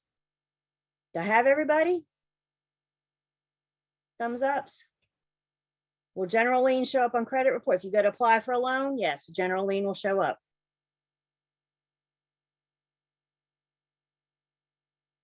It's not going to transfer to a new buyer. We're going to get it paid off before the new owner comes along. It's out of the seller's proceeds. Pay off all your liens, seller gets what's left, property's conveyed. If one slips by us, that's why the new owner has title insurance. Again, we'll talk about that. So if someone acquires a house through an estate, they get stuck with the liens, you betcha, because they're specific liens, right? The specific liens, they attach to the property. So if you have an estate, if you get an inheritance, mechanics lien, what happens if somebody who's renting and hasn't paid, it doesn't pay, and does not pay, it attaches to what? What does a mechanics lien attach to? It attaches to the property. So if your tenant has an unpaid lien, is it going to attach to the tenant? No, it's going to attach to what? The property.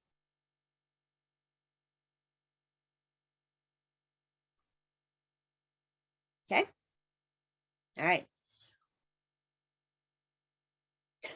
What if the seller, I feel like I'm repeating myself. What if the seller's debt is bigger than the house worth?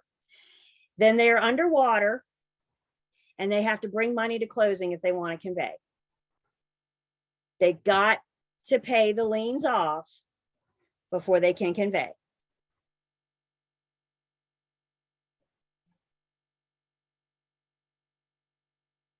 Okay. Liens, Unit 3. Lien is an encumbrance. Another type of encumbrance is a restrictive covenant. We see restrictive covenants in HOAs. We're going to talk more about restrictive covenants in Unit 6. Right now, let's just understand that a restrictive covenant is an encumbrance. Restrictive covenants are appurtenant, which means the first owner in the HOA abides by the covenants, the second owner, the third owner, the 50th owner, etc. Restrictive covenants are private agreements that's placed in public records.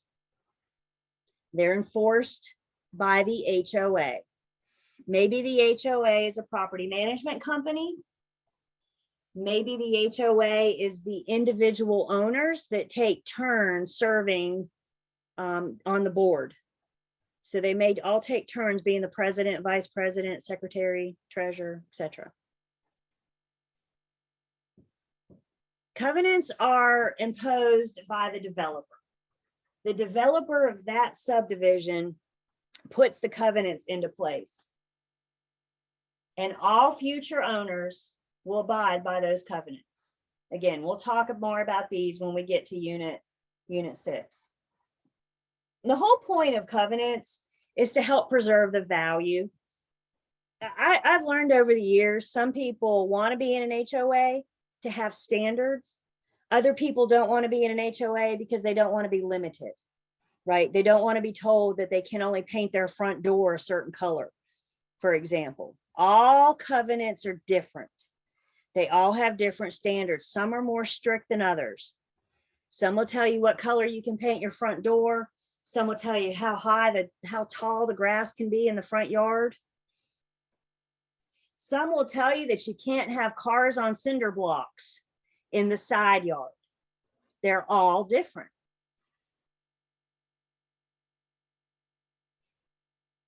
And Sydney says some are ridiculous. And what I say to you is don't buy in that subdivision.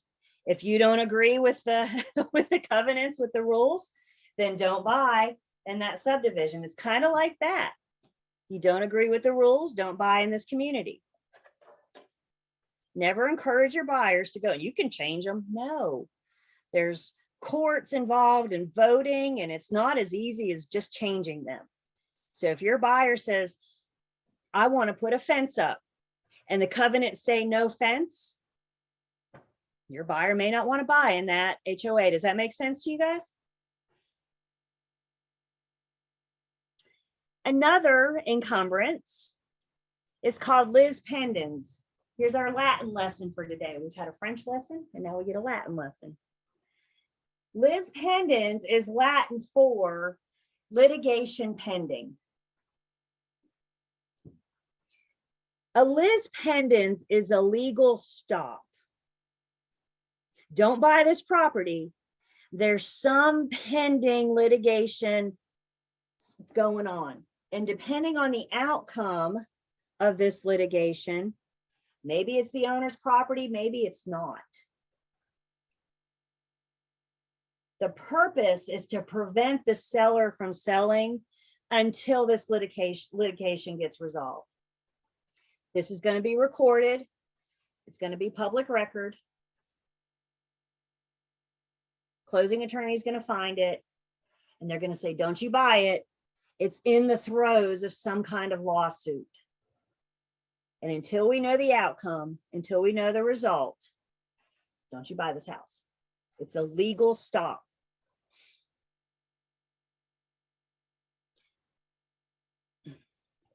Another encumbrance is something called a writ of attachment. Again, this is another legal stop. This time we're warning potential buyers, the court's in the process of seizing the property. Don't buy it. The courts are coming to take it. Again, both are just legal stops, legal warnings, recorded, public record.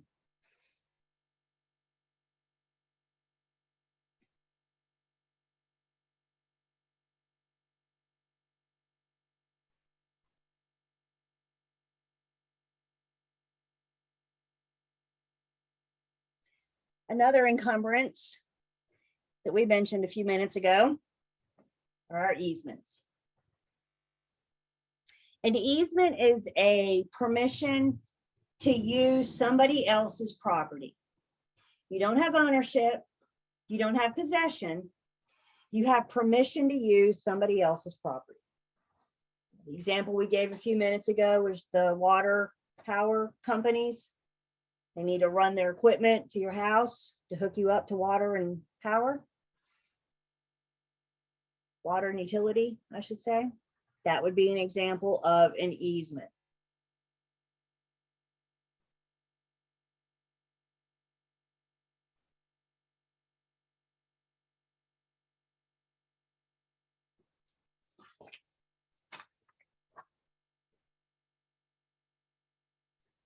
Sewage company, sure. If they have their equipment to dispose of your sewage, they would have an easement on your property.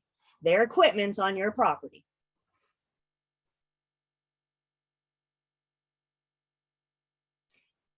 There are two different types of easements.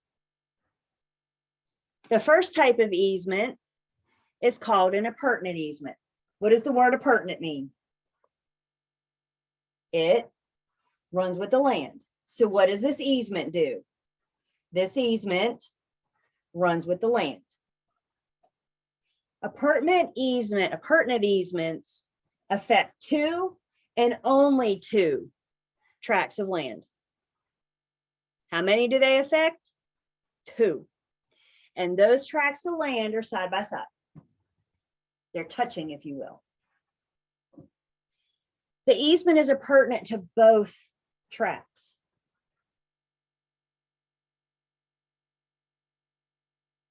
So it affects two and only two tracts of land. They're adjacent, which means they're side by side.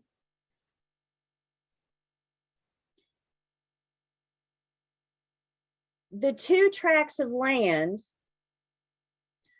are known as the dominant and the servient. One tract of land is being used. The other tract of land is doing the using. Let's say, for example, let me test my hand at pictures. You have, this is a piece of land, a parcel of land, and then here's the road, right? So you have one piece of land and you have the road. And this owner, we're going to call this owner A. And at some point, owner A comes in and subdivides the land. When they subdivide, now how many tracts of land do we have? Now we have two. A sells that back lot to B. A would have to give an appurtenant easement to allow B to access the road so they can come and go.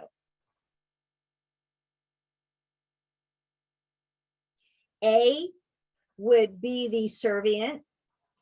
Let's pretend that the driveway is like right here.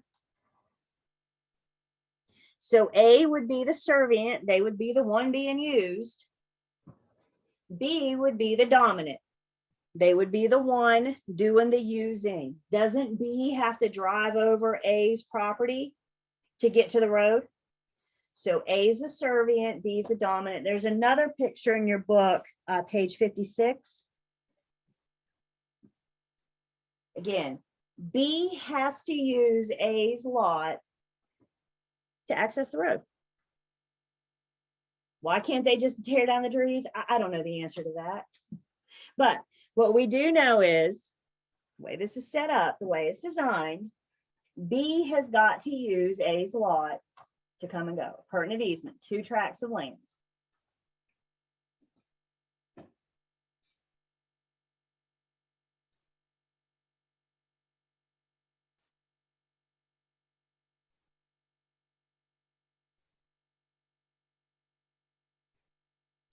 Appurtenant easements need to be recorded. They need to be on public record so we're aware of them. Closing attorney does the title search, finds the easements. Again, it affects both tracts of land, A and B. So there's going to be a recorded easement on both properties down at the courthouse. Register of Deeds.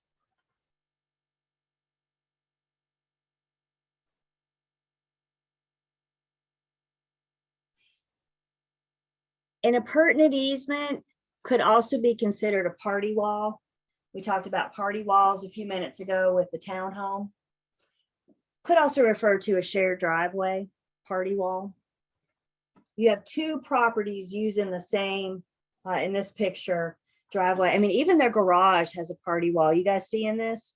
So if the tree falls like right here, it's going to affect both properties, right? Both garages are going to be affected by it. So party wall is just another pertinent easement, 2 tracts of land side by side.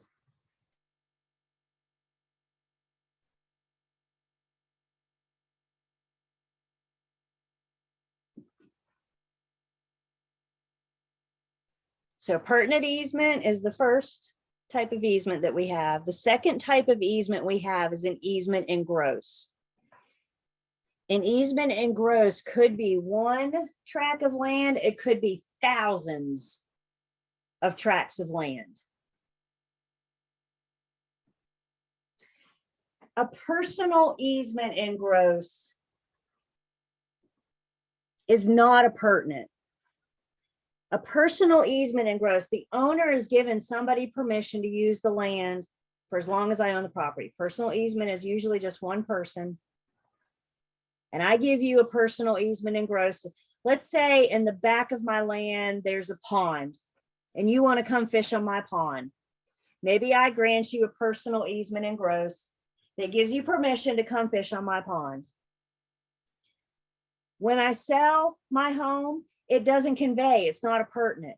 So when I sell and the new owner owns the property, can you go fish on their pond? Not without permission, right? You got to get a new permission from that new owner.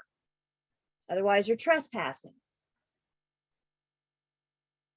Commercial easement in grosses usually involve lots of tracts of lands.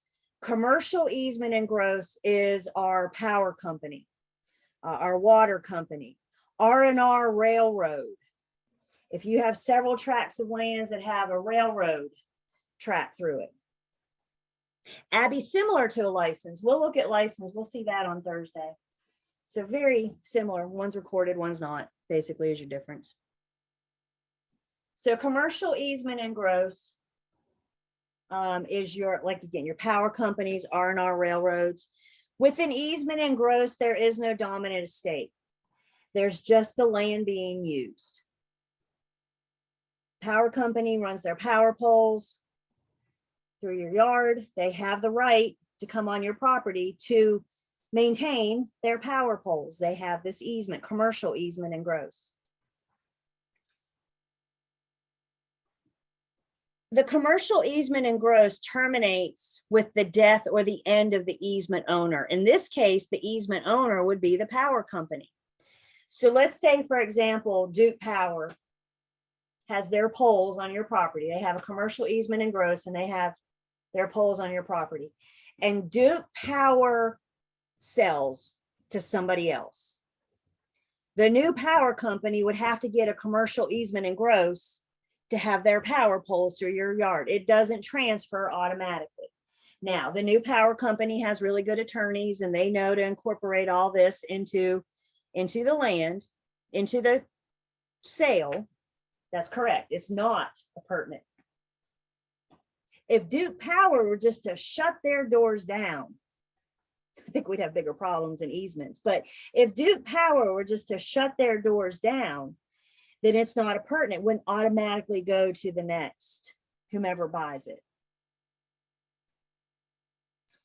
Easement in gross pictures in your book on page 57. You can see your power poles affect lot A, lot B, and so on.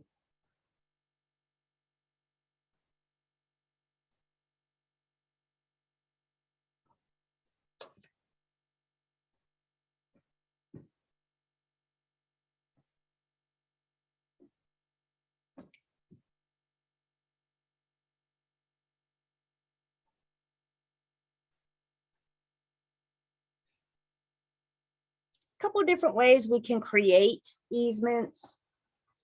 An easement, well, first off, before we go further into this, let's first have a conversation about express and implied. If something is express, all the terms have been clearly stated. All the terms have been spelled out. If something is implied, it's created by the actions. Okay, and we're going to talk more about that when we get into agency and contract law and all that. So if an easement is created by an express easement, then that would be something like a party wall, for example, or your pertinent easement back on page 56. That's correct. The utility easement is a commercial easement in gross. An implied easement is created by necessity. You can't landlock somebody. What do I mean by landlock? You cannot deny them ingress or egress from their property. It's back to the little picture we just drew. The lot A subdivided to B. That easement was an implied easement. Once A subdivided their tract, their land, they couldn't deny B from crossing over to get to the road. You can't landlock somebody.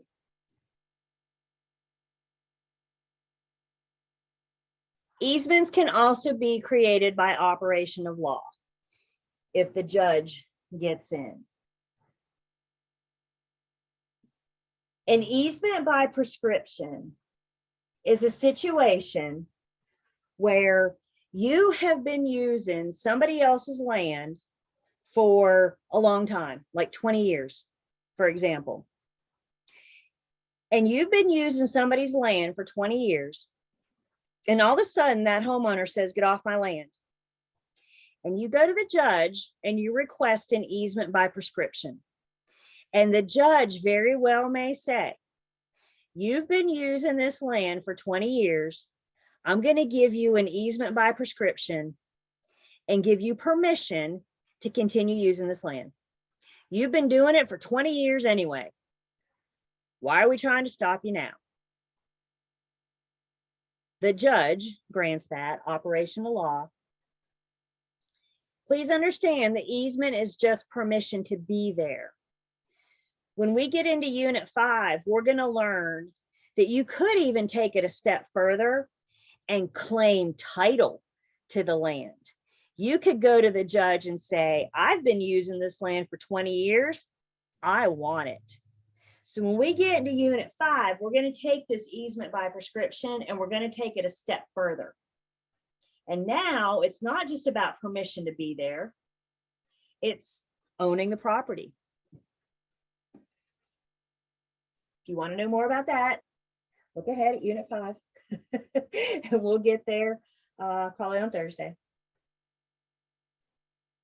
So easements could be express. Again, express, the terms have been clearly stated. Implied is demonstrated by actions. And operation of law is granted by the judge.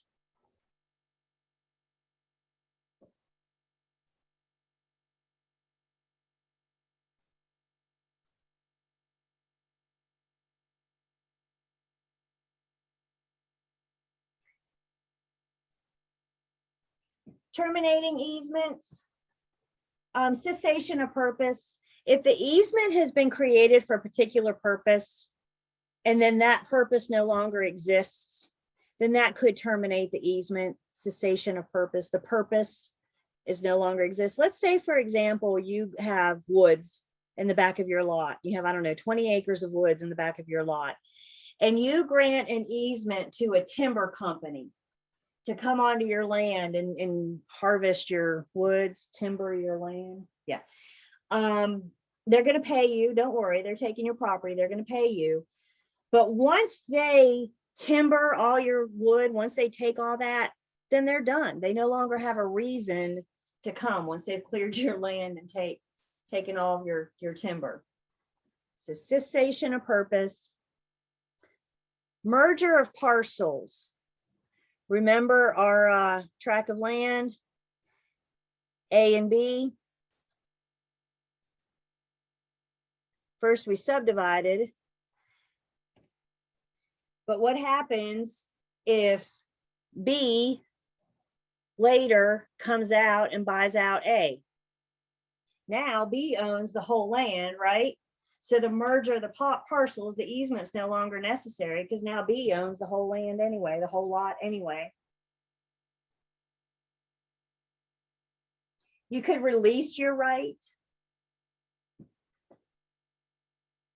Release your easement.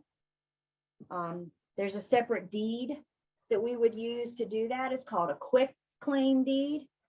We're going to talk all about deeds in Unit 5. Different types of deeds and their purposes.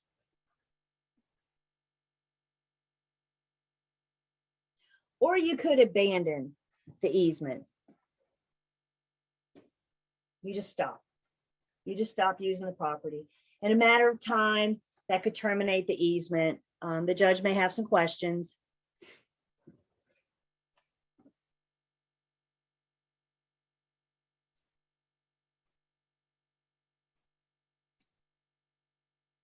Easements. Easements are an encumbrance. Encumbrances are anything that affect the title.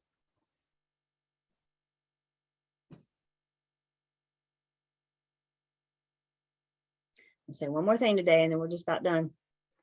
Somebody asked about a license earlier. A license is the one thing in this unit that's not an encumbrance. Again, it's permission to be there. It's permission to come fish on my pond.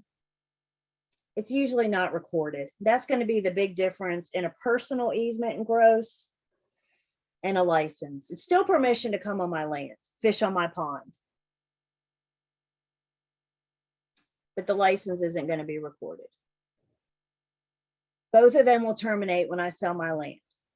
Once I sell to somebody else, if you want to come back fishing on my pond, you got to get permission from that other person.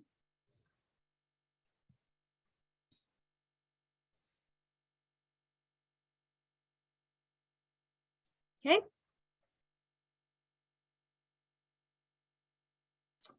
Is this what is seen when houses are abandoned on lots for long periods of time? Maybe. Maybe you would terminate the easement. Maybe that would give you claim for an easement by prescription or the right to acquire the land. Again, we'll talk about that Unit 5. So It's possible, yes. Could that be what we see with abandoned lots? Absolutely. So guys, this is where we are. We're awfully close to the end of Unit 3. So please look at the rest of Unit 3 before class on Thursday. We're going to do the math at the end of Unit 3. If you want to look ahead, that starts on page 63. You got a nice little math concepts box right there. That's what we're going to look at. After we do that, then we'll do Unit 4, and we'll get into Unit 5 on Thursday. So remember, you always want to review where we've been and look ahead at where we're going. So we finished 2 today, got a good chunk through the way of 3. And then Thursday, we just keep going, 3, 4, and 5. So it is 1:00. So I'm actually going to stop talking now. You guys have a good afternoon. Everybody have a good day tomorrow, and we'll see you at 9 a.m. on Thursday morning.